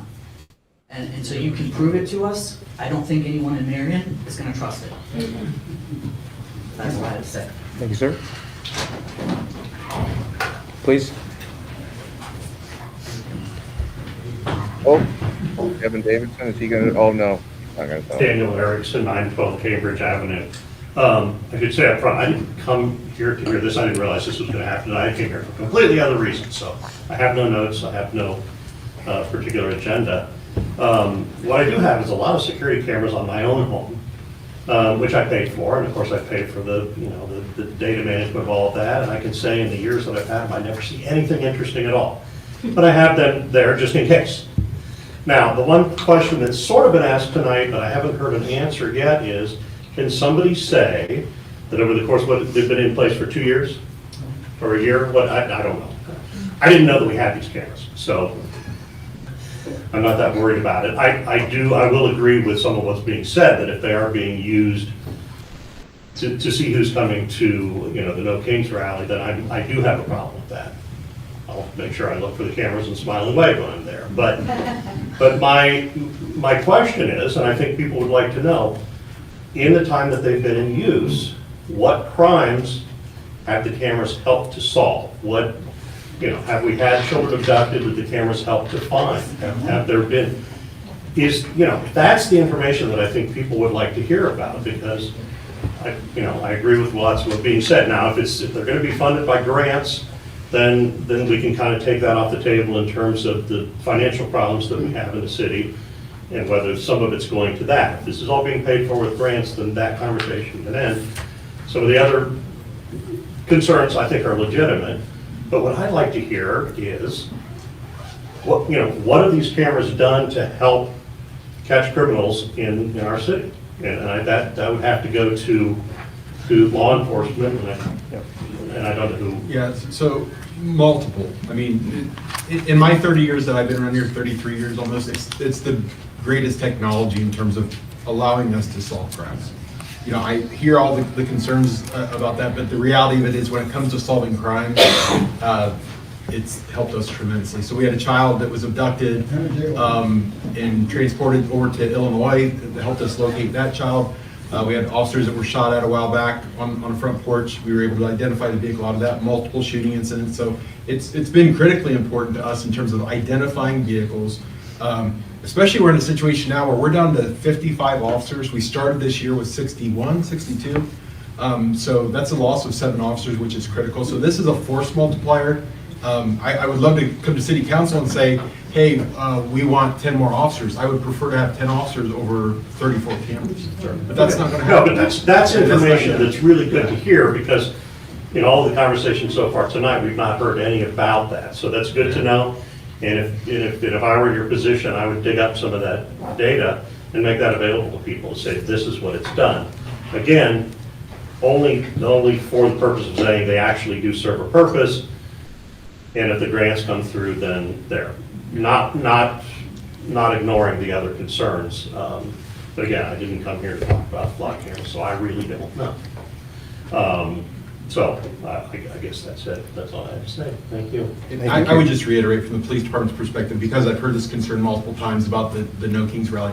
Like I said, I don't believe that to be true, but I will 100% when we leave here today, we will go look at that. We'll conduct that audit, and we will check to see. I'm just curious what details are behind that. But I just department will audit it. I just don't. The chief worked both of those No Kings rallies. He was primarily the one responsible for it.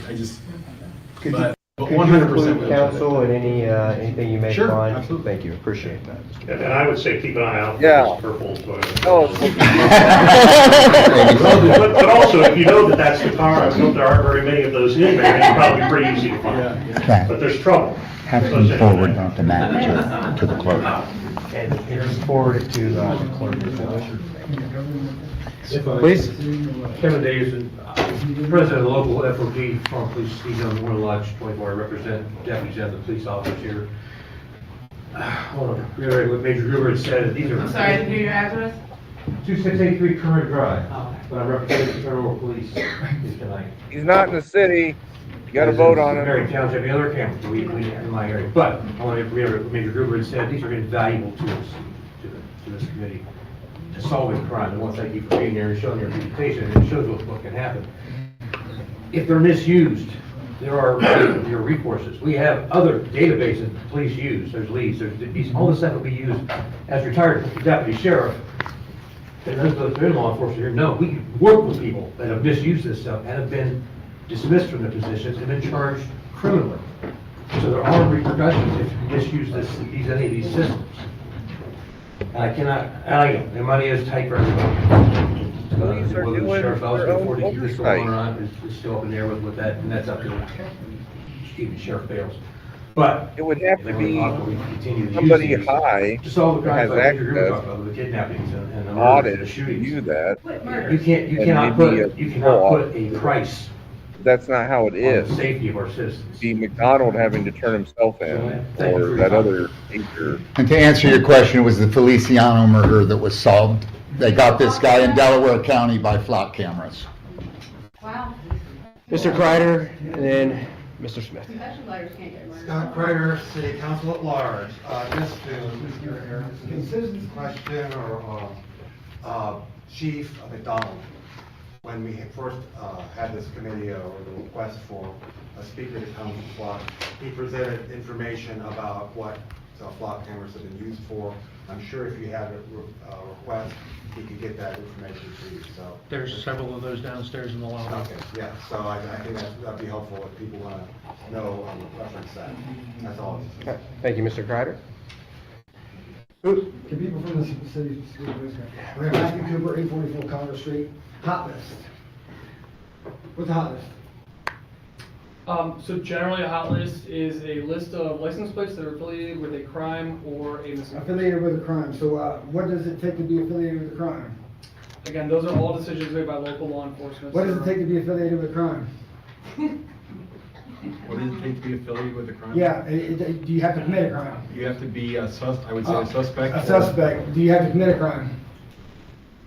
Do you want me to finish my answer? I want you to tell me the answer that I'm asking. Do you have to commit a crime? Mr. Cooper, can you please be respectful? I'm He's being very respectful. respectful. Okay. do you have to commit a crime? You would be a suspect of a crime. Do you have to commit a crime? All right, so. Is being a suspect illegal? Is being a suspect illegal? It can be if you committed a crime, and we don't know that within 5 seconds. So anybody, you could go rob a bank. You could go and jaywalk. You could live. What you have to say, sir? Nothing. What I you have to said say? I You have like to to look whisper in at those this. mics. Would you like to whisper in them mics? I'm speaking right now, okay? Hot list. You don't have to be put on. What is the criteria for a hot list? It comes to these guys, right? For a hot list, you don't need to be committed of a crime. You have to be a suspect. I can suspect any of you guys of a crime. Please address up here, Mr. Cooper. Just keep it up here. If I suspect you of a crime, can I follow you around? Why can they do it? I understand your question. Okay, so what's it take, okay, 30 days retention. If someone's on a hot list, how long is the retention? 30 days. How long do you guys, how long is the retention on somebody on one of your hot lists? You guys own the data forever, right? They don't come off, do they? I don't even know how to answer your question. Do people come off the hot list? I have no idea. Do you take them off? If you don't take them off, then they're never off, right? If people don't get taken off the hot list, they stay on there, right? Again, we do not control hot lists, sir. Those are NCIS, Ohio. Mr. Mark Russell said there was no hot list on November 24th. Hold on. Mr. Gruber. If you're placed on the hot list, whatever the hot list is, does MPD put you on the hot list or not? So my understanding, Major Schaefer, correct me if I'm wrong, but I mean, we're talking about like warrants and things like that, correct? When we're talking about. If we're looking for somebody for a crime such as a head skip or assault or somebody, then the officer will dispatch can put them. But it would have to be a crime that's affiliated with one of our allowable searchable reasons to look for that. No, they can put you on a hot list, your house, if they go to a house and you're there when they're making it and they take your identity, they can be like, wow, this person's linked to this hot house. Now it takes a step, it takes a jump, don't it? Does that person get put on a hot list? I don't think so. Oh, it's an investigative hot list. It's not a crime hot list, it's an investigative hot list, is it not? No. I don't know how to answer your question, Matthew. Okay, you don't know how to answer whether if it's an investigative hot list or a criminal hot list. I'm not familiar with the hot list. You don't know what a hot list is? Come on, BJ. We have a couple different hot lists, so what you're talking. Oh, you got more hot lists? Yeah. Who's on these hot lists? Because I don't know what a hot list is. Any of the Because we have several different So hot you got a lot of hot lists, huh? So you got a list of everybody in this town that you want to watch, right? That I want to watch? Oh, that any one of your officers want to watch, because they can put it on arbitrarily, right? Not arbitrary. Bullshit. You would have a case number associated with it, and so I've explained. Suspicious person is a case number, right? Suspicious person, that's a code, correct? A code. Oh, so a suspicious person gives you the right to put somebody on a hot list, right? No. Okay. Disorderly conduct's a crime, right? Mr. Cooper, I think BJ Gruber has answered all your questions the Well, best that he can. So okay. we're going to move on to the next person. Well, hot list? All right, go ahead. So I'm gonna continue on with the hot list because, I had a felony placed on my name, associated with me. Am I on the hot list, BJ? I have not seen. Okay, well, the reason why I'm asking about this hot list is because the guns involved in this crime were AK-47s that were stolen, and they just were given back to him. They were just given back to this man, right? And so I have to worry about if I'm driving down the street, if they can use the flock cameras, right? Because his brother is also Highway State of Patrol, Chuck Jones, Superintendent of the Highway State Patrol. This man that you guys put an AKA, and you know about it. Because I have no idea what you're talking about right now. Mr. Collins, are you familiar with Mark Jones and an AKA being associated with my name? You don't know what And it doesn't seem associated with Flock. Yes, it is. It does. Because for this meeting, That case she's speaking about is really interesting. We'll have to talk about that sometime. all of these other these questions don't pertain to Flock. I'm sorry. Flock. They don't. Flock cameras surveillance us. The police use it. right? And they misuse it as well. If someone can use it, they can misuse it. So what I'm showing you is right now, right? I am in They LEADS, can indeed. BCI, NCIC, which is the National Crime Database, state and federal. And that was, Ms. Ballinger is the one who just wrote a nice letter to these agencies and said, you know what? She wasn't the one who committed the crime. It was associated with her social security number, but it's been attached to her for 7 years, where I couldn't feed my family. I couldn't keep my house. They did all these things to me knowingly. I took a test for the Ohio insurance agent to be licensed. I passed my class. Cost me a lot of money to take that course. And I can't be licensed because somebody screwed up. The police department first with the AKA, then Graf. You, John Schaefer, were the one who corrected it. Keep it up Since here. they please. don't know. Mr. Schaefer's not up here. Okay, Mr. Schaefer, but they were talking to him and they asked him questions, right? So, Mr. Schaefer, were you associated with that AKA being attached to my name and correcting it? Right. So, it did happen. He didn't know about it and he didn't know about it, but Schaefer knows about it. This is what I'm talking about. Misuse of systems. So I am terrified when I hear another tool that police can use or misuse. Do you understand? My home that I own, 142 South Vine Street, next door to J.C. Ratliff's office. I grew up next door to him, right? My uncle, Wright Sheffield, first black police officer. My home was stolen from me by this county. My children were taken from me to keep me silent, shut me up. Mr. Collins said I was mental, right, Mr. Collins? I'm certified by the Ohio Attorney General and by the state auditor, Keith Faber, but I'm mental according to Collins. And I believe it was BJ who found the report that said it, right? So what's really going on? Because everyone denied that any of this stuff happened to me up until Okay, but I again, found a document that we're here to shows talk it. about flock cameras. Flock cameras is mass surveillance, Okay. and police can misuse it. Yes. So that's the point in this. Okay. We're working towards bettering that for the community. Thank you. Then don't give us flock. Ms. Mayor, please come forward. Here's Kim Mayer. She is the citizen who brought this Kimberly up. Mayer, 890 Deborah. Go block. Yeah, she's pretty cool. We talk to her a lot. Yeah. I Kim, wanted to ask if that's good. anyone from city Fine. council told the public about these cameras prior to them going up. I think speaking with Mr. Schauber, there was several meetings leading up to them, I thought. Yes. Is that- There were. There was. Okay, so there were, okay. So we talked about it. Well, check out our about video getting the because they were cameras, put up Y'all without passed it authorization. and then they were put up, or were they put up and then they were? Because I remember seeing a post and I thought it was Mr. Schauber saying, we didn't know anything about it or something. There was some kind of something. Okay. Yeah, you're right. You are 100% right. I was in the audience and I was not on council. The sheriff in the county got the grant. The sheriff, and it was not costing the city any money at all. At that Right. And the sheriff is the overriding law enforcement officer in the county of Marion. So he and Chief McDonald together decided where to place the cameras in the city, but there were cameras up before it was brought to council. You are correct in that Which is statement. why, yeah, which is why They signed the I contract had a big before deal. it was It's that authorized. post that Mr. Schauber put is when Check I out our became aware of these spot video, cameras. which will be in the And comments. anybody that knows me knows I was furious about these spot cameras because I don't try to go around committing crime, so I ain't trying to be like, oh, trying to hide from the cameras. In fact, I do have a question for you because yesterday I went out with my camera and I went up to the camera and I was like, okay, I see the lens and it's facing this way. And so I took a picture trying to get an idea of what it was doing because there's houses that are involved.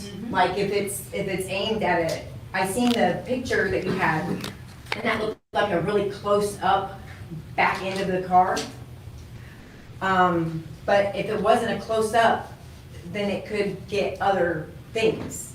which are people's houses, as in like 877 Bell Fountain Avenue, 883 Bell Fountain Avenue, 871 Bell Fountain Avenue, 524 South Prospect Street, 528 South Prospect Street, 532 South Prospect Street, near that split, 423 and Route 4. There's also some up there by, there's a lot of them, but there's some over by Jefferson.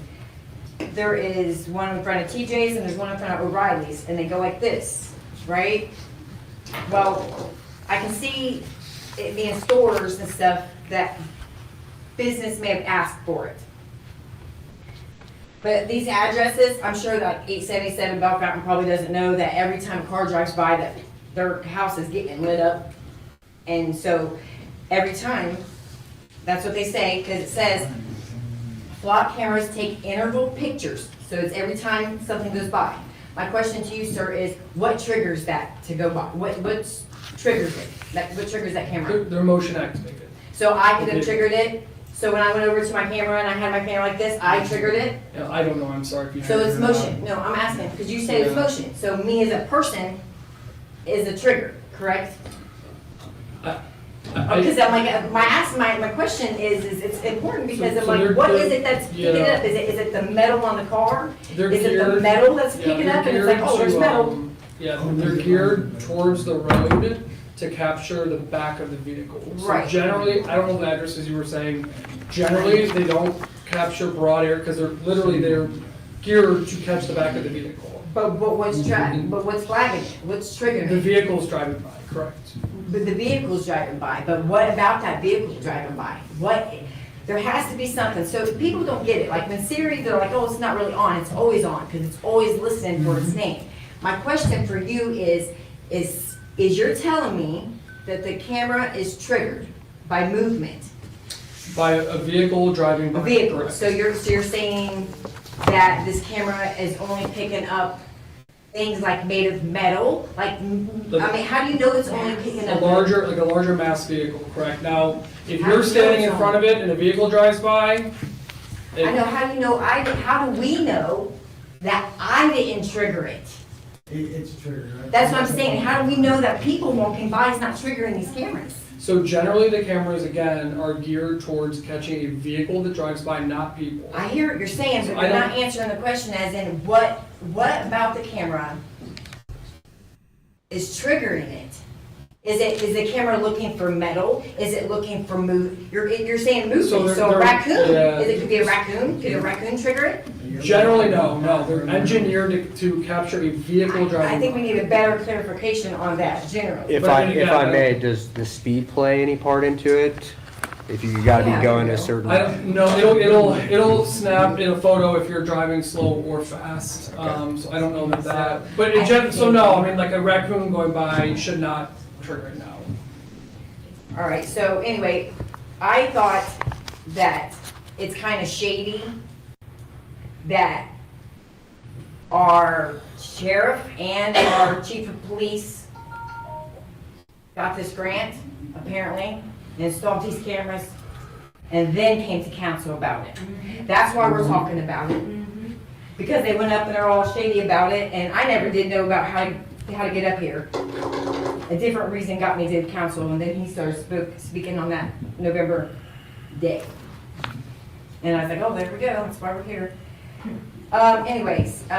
So when you take these cameras of these interval, pictures, if someone could hack it, then they could take a bunch of these, this picture, this picture, this picture, this picture, put it together and make a flip book if they wanted to. Yeah, a mosaic, if I have that written down, a digital mosaic of a person's life. Yeah. Right. No. Right? No. So the cameras are encrypted, so that means that when the photo is taken, it is scrambled immediately, as well as the entire time it's 30 days on the server. They are encrypted. So, but what I mean by digital mosaic, meaning if it's capturing me here, and then it's capturing me there, and it's capturing me there, like in a month's time, it's like, okay, Kim goes here, then she goes over there, and then she goes over here. It's getting a footprint of my activity, is what it's doing. It's getting a footprint, is what it's doing. Okay, it knows. I left my house, and then I went to the gas station and got gas, and then I went to church, and then I went to my friends and came home. There's a lot of them around here, and so that's where my thing comes. This Fourth Amendment right here, my pocket constitution, right here, it says, Amendment 4, the right of the people to be secure in their persons, their houses, their papers, and effects against unreasonable searches and seizures shall not be violated, and no warrants shall issue. But upon probable cause, supported by oath or affirmation, and particularly describing the place to be searched and the persons or things to be seized. Now, I know that talks about, seizures by the government, and I know you're a private company, and that's how they're getting away with it. This is a private company, and that's how they're going to get away with surveilling us, going against this Constitution, because they're a private company. You're not government. And they're not the government, exactly, right. So just if I may, ma'am, so license plate readers, not just us, other companies as well have been challenged in federal court over and over and over again. So I got constitutional opinions, I'm sure we all do, where they're decided is in the courts, in federal court. Uniformly, federal courts have said that license plate readers do not violate the Fourth Amendment. Uniformly. Yep, I've seen that. When they're used properly. If they're being abused, they definitely. But here's where my problem comes. Because all these photos that we've been talking about, they take these photos and they use them for their court cases. No warrant. Didn't need a warrant. So therefore, we now have admissible evidence into a court thing with no warrant. Once again, I'm not trying to be doing crime, so I'm not, first concerned about that, but it's an issue with our Fourth Amendment right, because we're not supposed to be able to just do whatever it is they want to do, okay? We have things for search and seizure. To go get a bite to If you eat, want to Jay, use these if I missed pictures, anything. they need to be able to get a warrant. Not really. So, They said I that agree with these guys. a If we're gonna federal have some judge kind of- said that they don't these cameras, infringe there on the must be Constitution, and that's true if they're something being saying used properly, but who's I've got a changed, long list of you know, issues with report this or whatnot, company, because and it could be a really multi-part is series, to be infringing honest, rights so all there's the way that. around. And I know they talk about being out in the public, and it's not And you really, have no oversight you locally. don't really have I'm privacy sorry. out in the public. Groover As in walking down the saying street, but- that, no, that's the police Yeah, that's what like when you're department doing things for your, monitoring tracking it. itself. you do.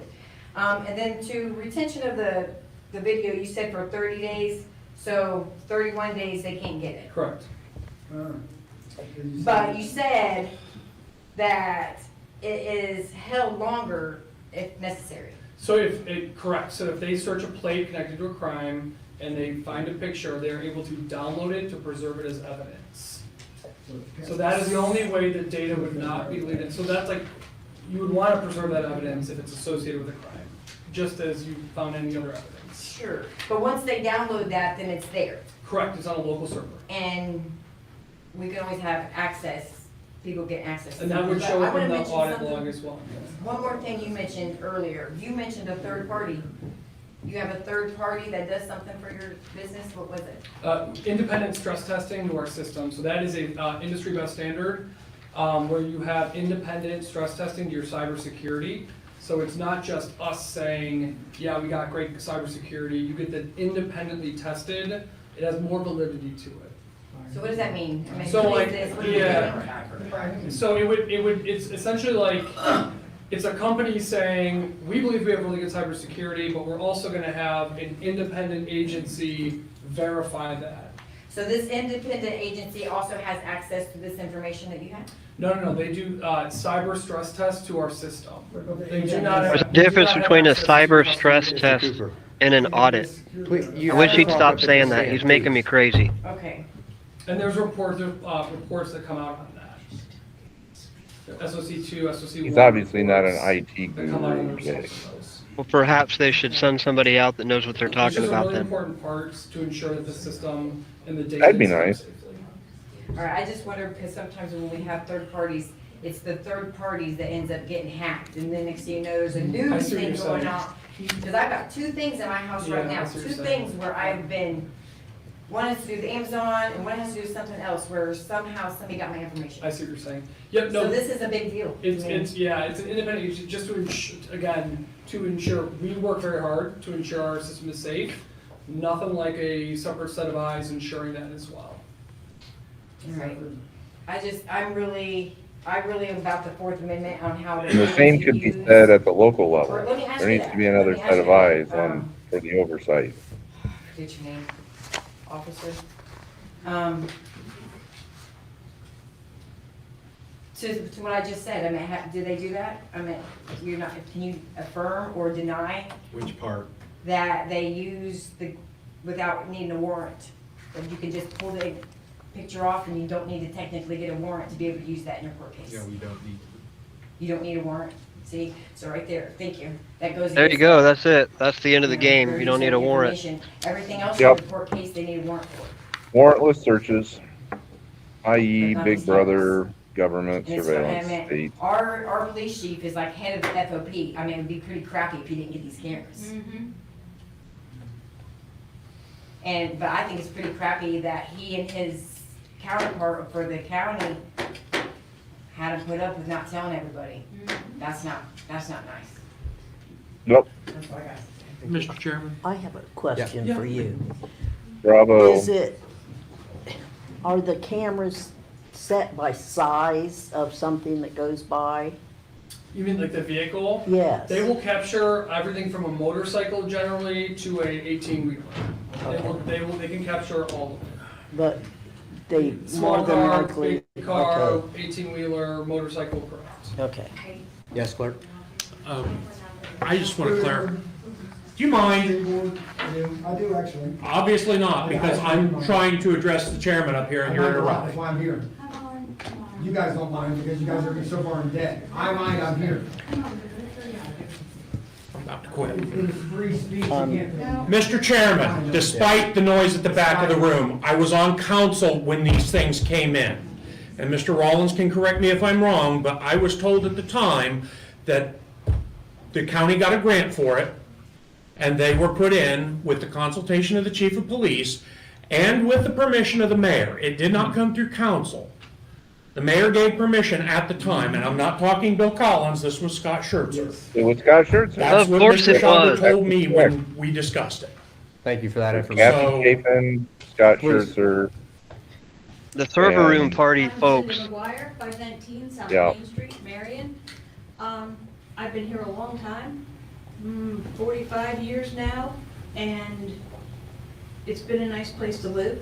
I have been the head of block watch on our little section of the street, and everything seems pretty cool. And 2 years ago, I would have said, yeah, we want these cameras, because we want to fight crime, and we want to be safe, definitely. But we've all just watched Minneapolis. We've all watched Chicago.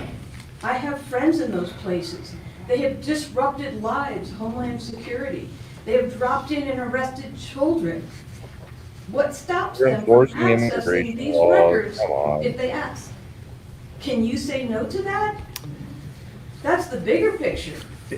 It's my understanding that we could, with policy, Yes. with policy enforcement, we could have a policy that Is we there wouldn't a policy? allow I ICE. believe he's also indicated that the only federal agency that has access is the U.S. Postal Service, is that correct? If you give, so Flock has no contracts with Homeland Security or ICE. Let's just start there.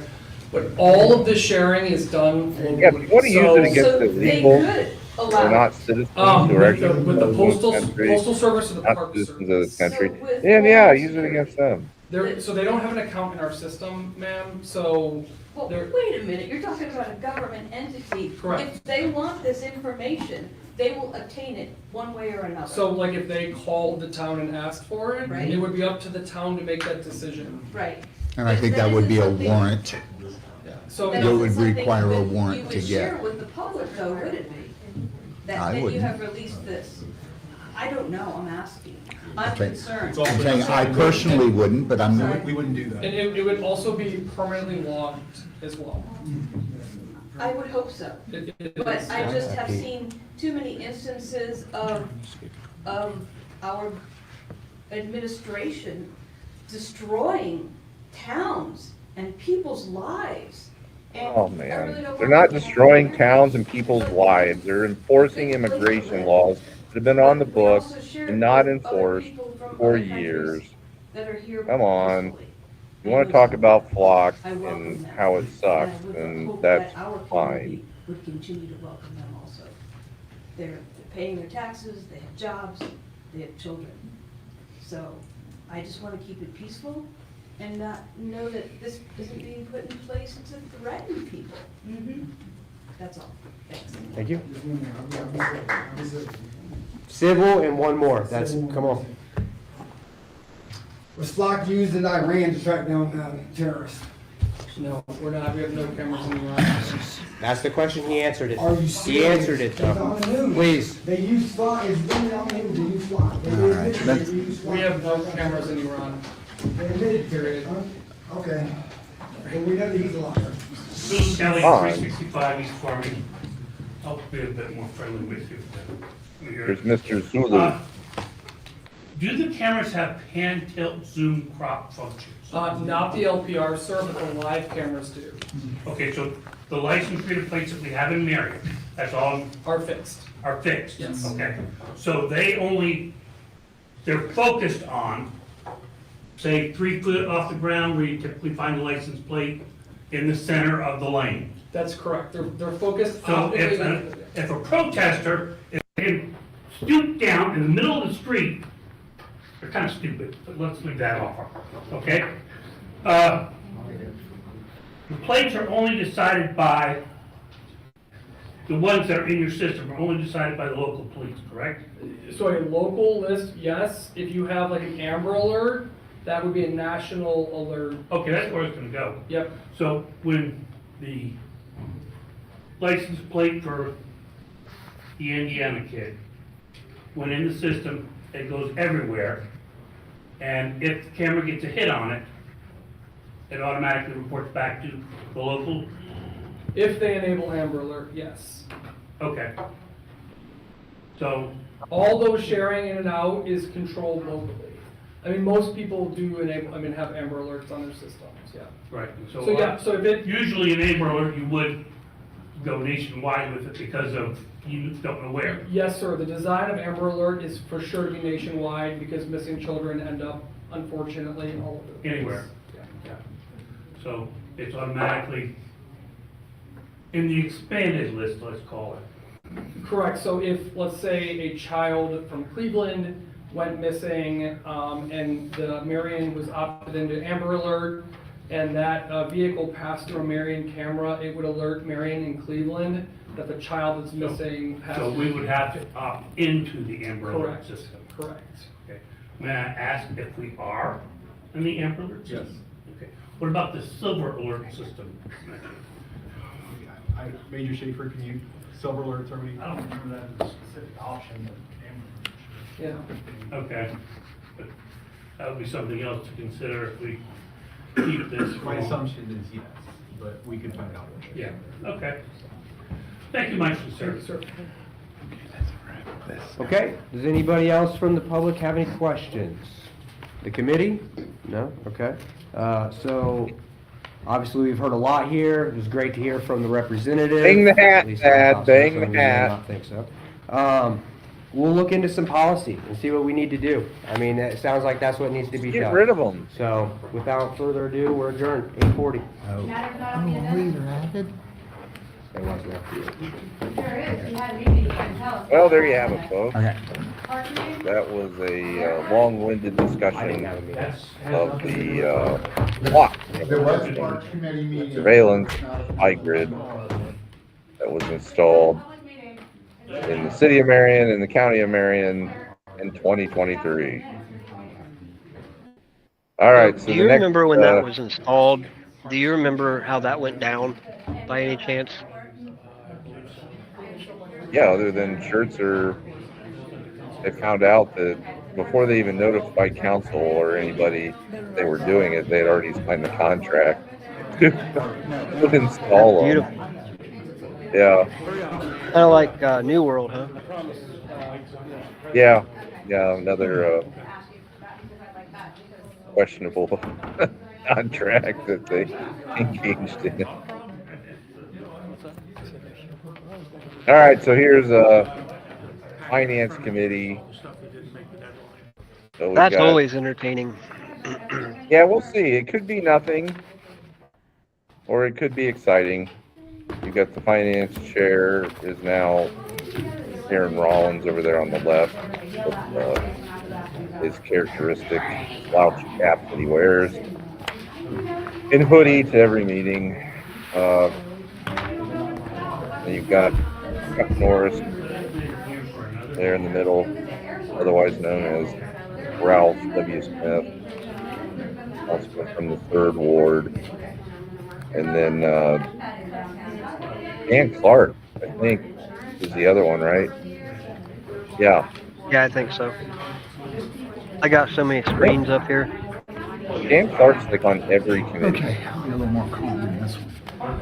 And he's new. This is his first year on council. He's been in there for a couple months, and he's like on every single committee there is.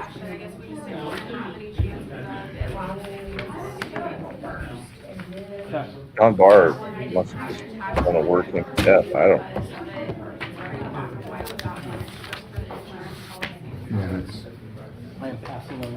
But folks, let's see what we got on the agenda here for Finance Committee. Proposed path forward, so that's the audit, progress on the backlog audit reports. So that's actually, 2022 is not going to be done until now in September. So it was supposed to be done, I think this month or last month. 843, we will bring Finance Committee for 3/16/2026 to order. Clerk, could you please take roll? Mr. Rollins? Present. Mr. R. Smith? Here. Mr. Clark? Yes. Which that's the same All old right, we do story. have proceedings from the 2022 meeting probably supposed to be done like the 26th 4 of years February. ago, 3 years believe. ago. I'm not really Here sure will how to be read hard. those dates, but It's pushed back, pushed back. March 3rd. Or 2nd. Yeah. Second. March 2nd. Committee, have you had a chance to review the minutes? Yes. And the names on the committee need to be changed to reflect the actual committee. Yep. Ms. Lang is not on the committee. Correct. Any other corrections to be made? That's all I saw. I'll make a motion we approve. I'll second. All right, I have a motion on the table to accept with the edits as discussed. Clerk, could you please take roll? Mr. Rollins? Yes. Mr. R. Smith? Yes. Mr. Clark? Yes. All right, just 2 items. Could we please have silence in the audience? Thank you. I have 2 items of old business. First item is update on audits. So I will turn it over to the auditor's office for any updates. Yes, Clark, Schaefer, and Hackett is doing our audit for 2022. They're at a standstill until we get our contract finished with reconciliations. And once they get that, then they can move forward. They have quite a bit of it done. And once they get that, then don't think they'll be long before they're finished and moving on to 23. Do we have any idea of tentative timelines for the reconciliation process? I do not. I'm not part of that. I can give you a little update. So it's like we can't catch a break, right? So we hired the guy about a month ago. Right at the day after we hired him, he had a surgery that didn't go so well, and he's been incapacitated until just 2 or 3 days, 4 days ago. So he's back to working on 22. In the meantime, Clerk Schaefer and Hackett, I believe, was going to ask for an extension until the end of April to finish that audit. Okay. So then they're going to come to us. I think they're going to talk to the auditor tomorrow about updating that time frame that we had, the schedule for 22, 23, 24. So hopefully we'll have that updated for you guys by Monday night at council. Thank you. has a proposed Any due questions date from the on audience on that? that's that's How about from attached to committee? the agenda of September 30th, Yeah, please come 2025, forward. the fiscal year ending 2022. I don't State know your what they're name and saying address. April. Daniel, 608 Decatur Street, Go ahead. Marion, Ohio. Is anybody in council or in the city talking about trying to find ways to annex the surrounding areas? That would be the dumbest thing you could We have ever a whole do. committee that is dedicated to zoning and annexation. There is nothing on their agenda at this time, but I will communicate that to the chair of that committee. Oh, that's right. I mean, you know that's not going to fly.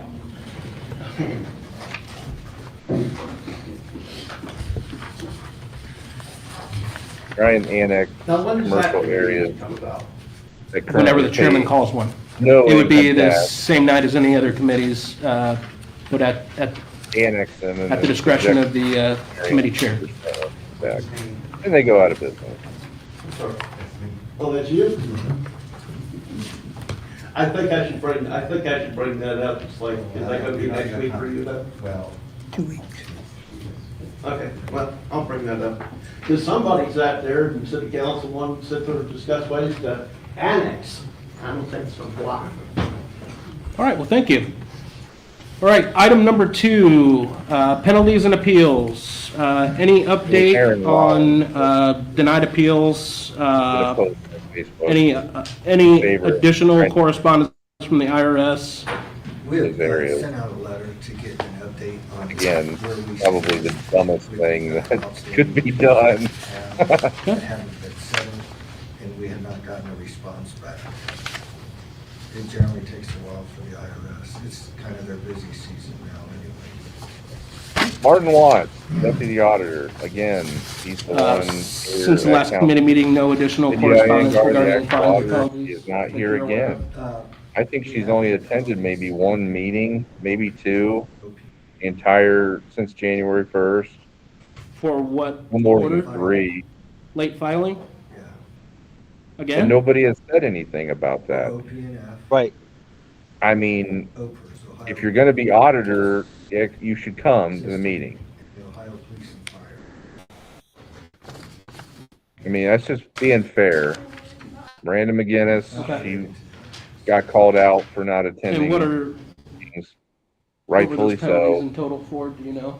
You know, they need to be there. November, December, and January. And what was the total penalty? Well, I'm not sure what the total's gonna be, because I'm not sure where we are with some of the aspects. I've been working with OP&F.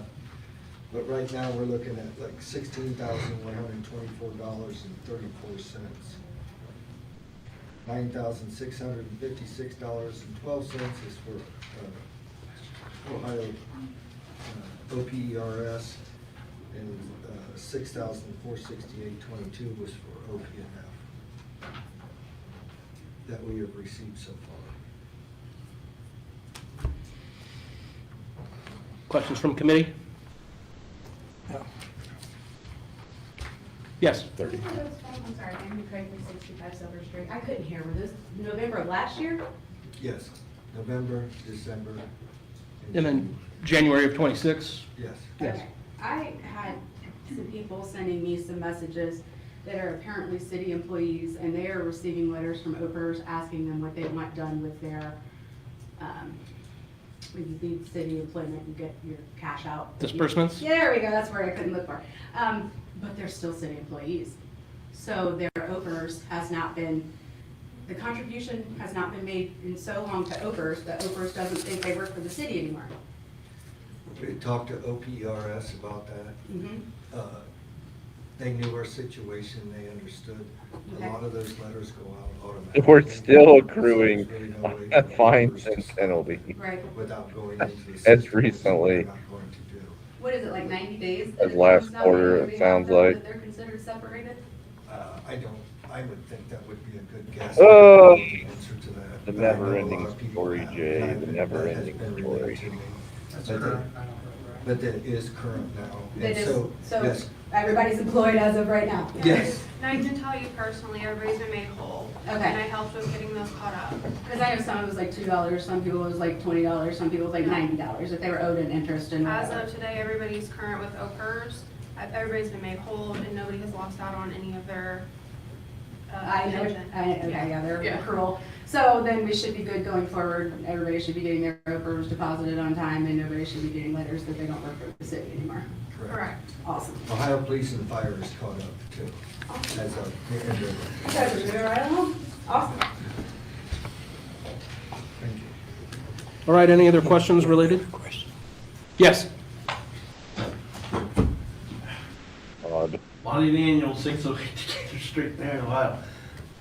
I'm not trying to embarrass you, sir, I'm just asking a question. I mean, when can we expect these audits to finally be put to bed? I mean, you know, the 2022 audit is 4 years old now and so forth and so on, and it's like I didn't realize that we had to remove somebody and put somebody in place, but when can we hopefully expect for this to finally be put to bed? And, you know, Well, they did have a schedule laid out for the completion of these. But like, I think the mayor mentioned that Yeah. they were going to. End of April Yeah. for 2022. But they were gonna meet with Clark Schaefer and Hackett. That's not what the attachment Now, says. Since that we have gone past the point for 22, that we may have to move forward the agenda for 23 and 24. So So am I reading? Do I understand that the 2022 Proposed audit due will be date done for by April, or are 26 we talking September about all of 30th, them? 2025. No, just the 22. Also by the end of April? Proposed due date for 2023 is Because I 31st. saw here that the 2021 audit was finally put to bed. so- Yes, I'm not sure 22 will get done. Oh, this is an old one, sorry. Based on, like, Not the mayor 2026. said the gentleman that we were using to promote. Well, they need to update the reconciliation attachment had a then, surgery did that they? didn't go well, and now he's back on work. No, they didn't. And once he gets Well, that stuff done, then our That's accountants par can for the finish course. that up For the 22. And then I they'll mean- move on to 23 and 24 and 25. Come in here, I've come in here for months, we keep seeing the same things, we're just kind of wondering, I'm just kind of wondering, maybe it's like, you know, when is this finally gonna finally end and we're gonna get set to rights at least on that? I mean, because, you know, if the IRS is gonna continue to get you with penalties. It'll never end. we're not gonna get Never right. ending story. I don't believe there's any more penalties that have been affected by the IRS since the last ones that we had talked about. So I don't believe there's reoccurring penalties. But the mayor does come into our office quite often and ask the same questions you were asking, when we are gonna get done with our stuff. So, I mean. I appreciate your time. It's a concern, yes. Sean Moore, First Ward, City Council, just for the law director, are we planning on going after the bond for reimbursement for these late filings for November, December, and January? Yes. Thank you. So Sean Any Barr, other comments from the audience on this matter? If not, we're going to move on to new business. they were gonna go after the bond. All right, of first Marion item of new business.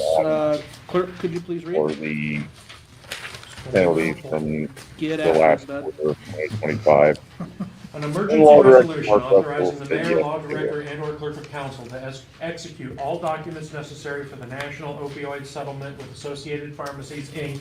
and American Associated Pharmacies, J.M. Smith Corporation, Louisiana Wholesale Drug Company, Inc., Morrison Dixon Company, North Carolina Mutual Wholesale Drug Company, Inc., and United Natural Foods, Inc., including its subsidiaries Super Value and Advantage Logistics, IX Remnant Defendants.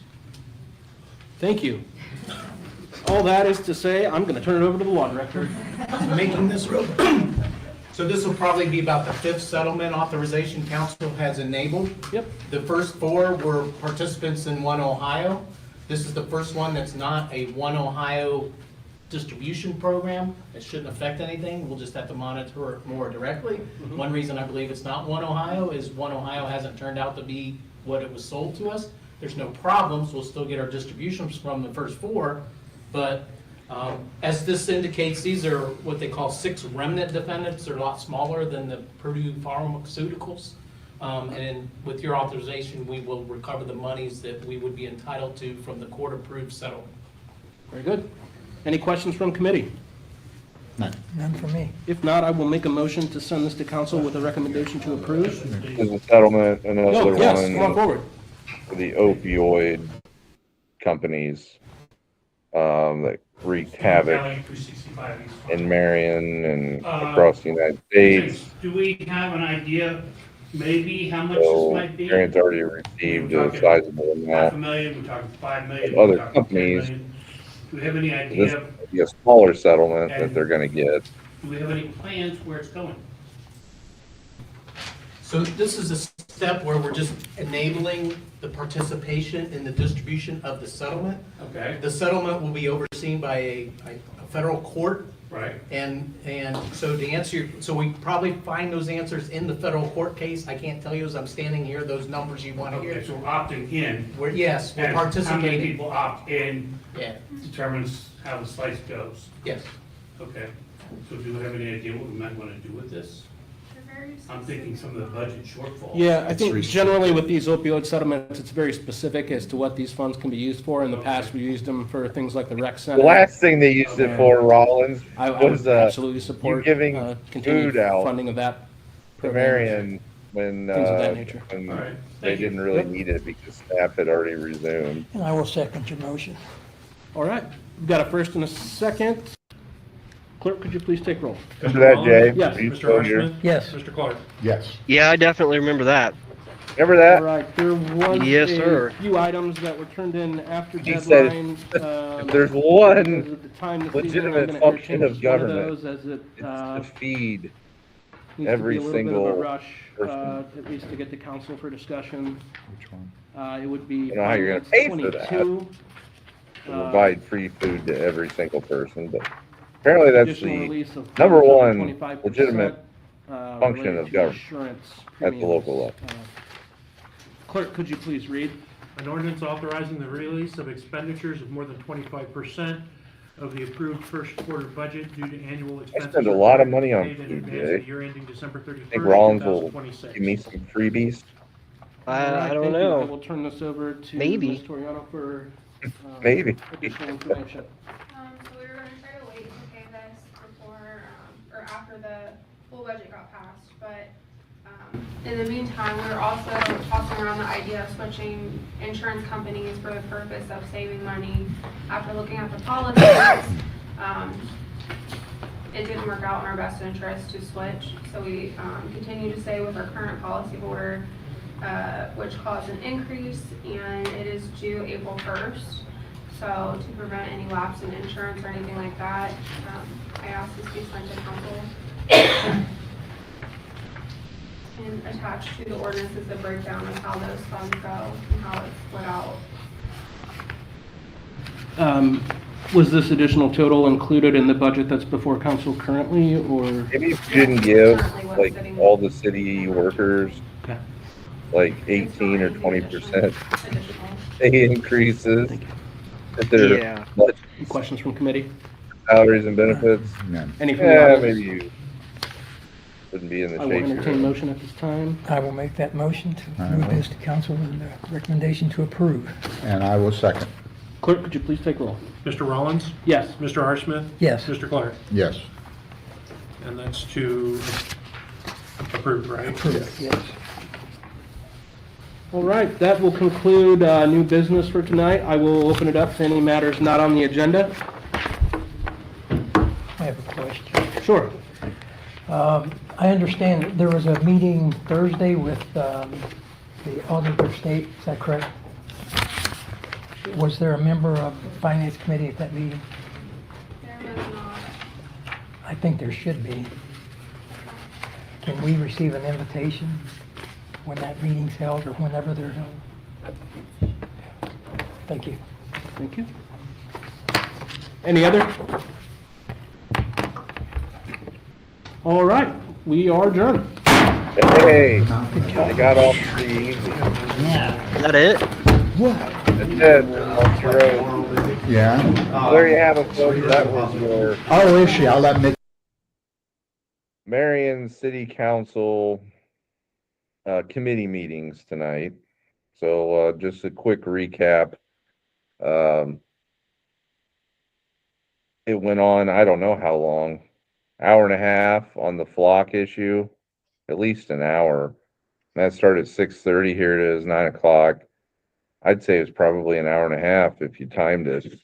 And lot of citizens not happy about the flock surveillance cameras that were installed back in 2023 by the Schertzer administration without prior approval or authorization from Marion City Council at the time. So we will see if those go by the wayside now that the city finds itself in fiscal distress and lacking the money to do many things. So will the Marion Police Department and Marion Police Chief Jay McDonald be able to come up, scrounge up enough money in grant funds or just department funds? Because I don't think it's 100% match, if I recall. I can't remember. I'd have to look it up. But I'm pretty sure that there is a contribution that's required from the city. So will they go bye-bye? We'll have to wait and see. Hopefully they will. That's my personal opinion, that they need to go for a variety of reasons. Mainly, we don't want to live in a big brother surveillance state. Right. And again, the person who will sacrifice liberty in the name of security deserves neither and will lose both. Amen to that. Paraphrase of a famous quote by Benjamin Franklin. Benjamin Franklin was a hell of a lot smarter than you, me, or pretty much anybody out there. So hopefully they'll go. And as we saw tonight, there's a lot of passionate opinions, mainly against them. So the easiest thing I think that the city can do is just let them go. They operated for years and years and years without them. So they can do so in the future and be just fine. Other than that, Finance Committee,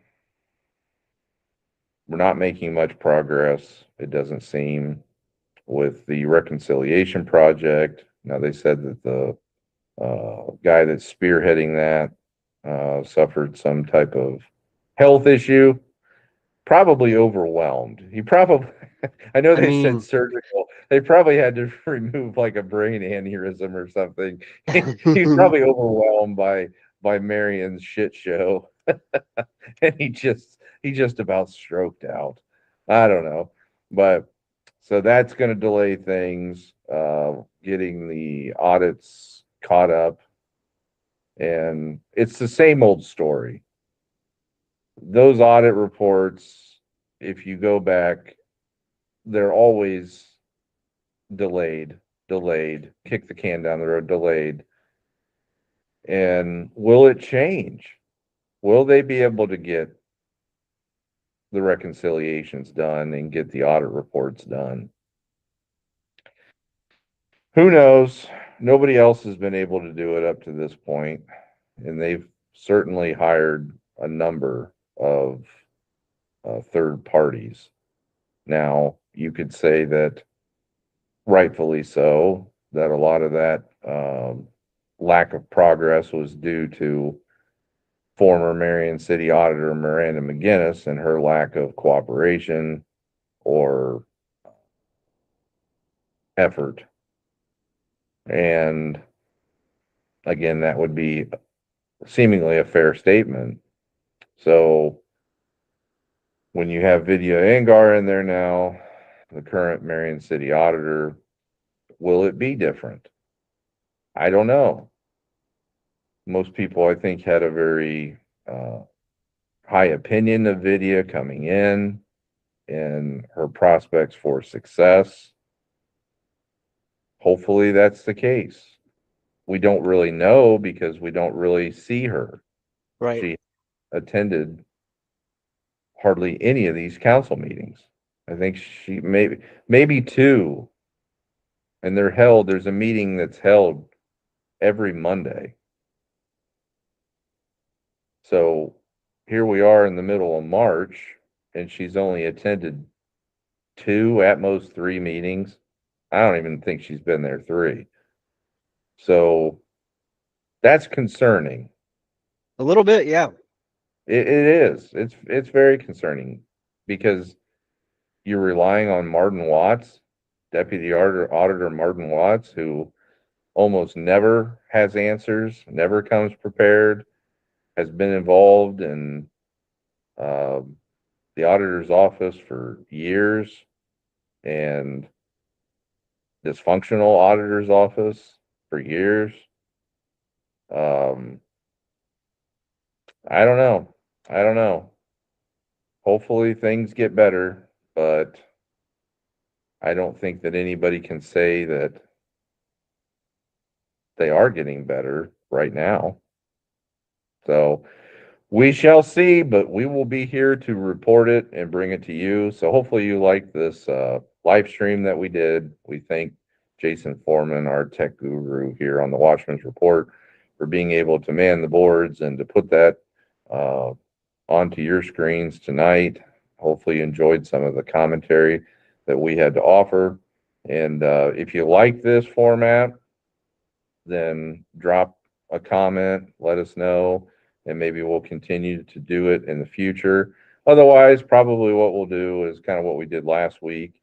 If there's a particularly interesting council meeting, we can rebroadcast it on a show the following day and kind of fast forward, and just focus on the key points. But I thought it was an interesting way to broadcast the meeting. So hopefully Yeah, it you was did. more of a test this time, but next time I might come on camera. I was focusing on all the crazy going on here. Yeah, there's always a lot of crazy, especially on the back end.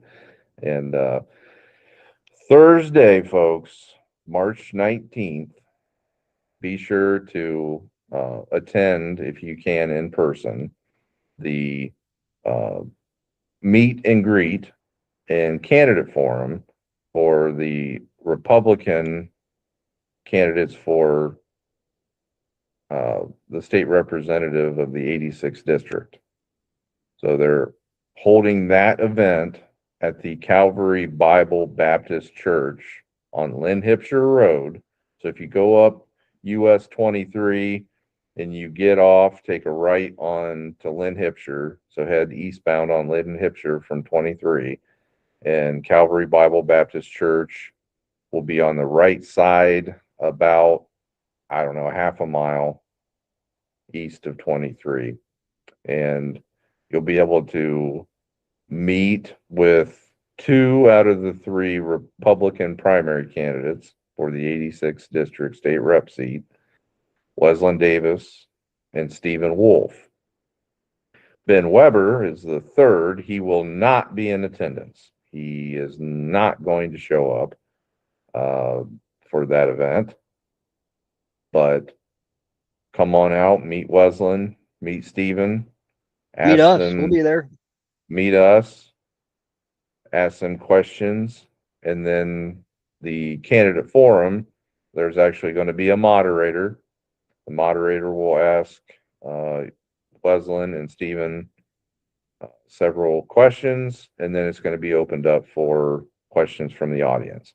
So if you have a question that you want to be addressed in front of the crowd, then come on out and ask it.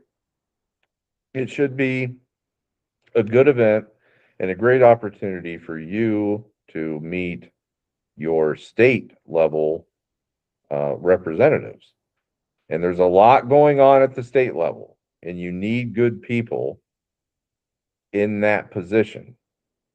not only just for state governance, but also for somebody to actually try to represent this district. And the 86th district encompasses, in Marion County, encompasses Marion Township, Marion City, Pleasant Township, Prospect Township, and then it also has all of Union County. So we need somebody who is going to advocate for our county, our city, and our area. Right now, I don't really think that there's been a whole lot of advocacy in the 86th district, at least not for Marion City and Marion County. We need somebody in there that actually will try to do a little bit for us. So, will it be Wesleyan? Will it be Stephen? We will see. But come on and join us, and then we will be rebroadcasting that. We're going to be recording. Jay's going to post it. So if you can't attend for whatever reason, be sure to check that out. It'll be on Facebook. It'll be on YouTube. It'll be on Rumble. Jay's probably going to throw it up on MarionWatch.com. Check that out. And then if you don't follow us, you don't like us on any of those social media platforms, what the hell are you waiting on? Follow, subscribe, go there, check out the articles. There's a lot of good people that spend a whole lot of time researching and publishing. We do. So the least you can do is patronize it. So until next time, this has been the Watchman's Report, and for Jason Foreman, I'm Cody Higley. And remember, folks, a watchman is always vigilant. Have a good night. Have a good night, guys.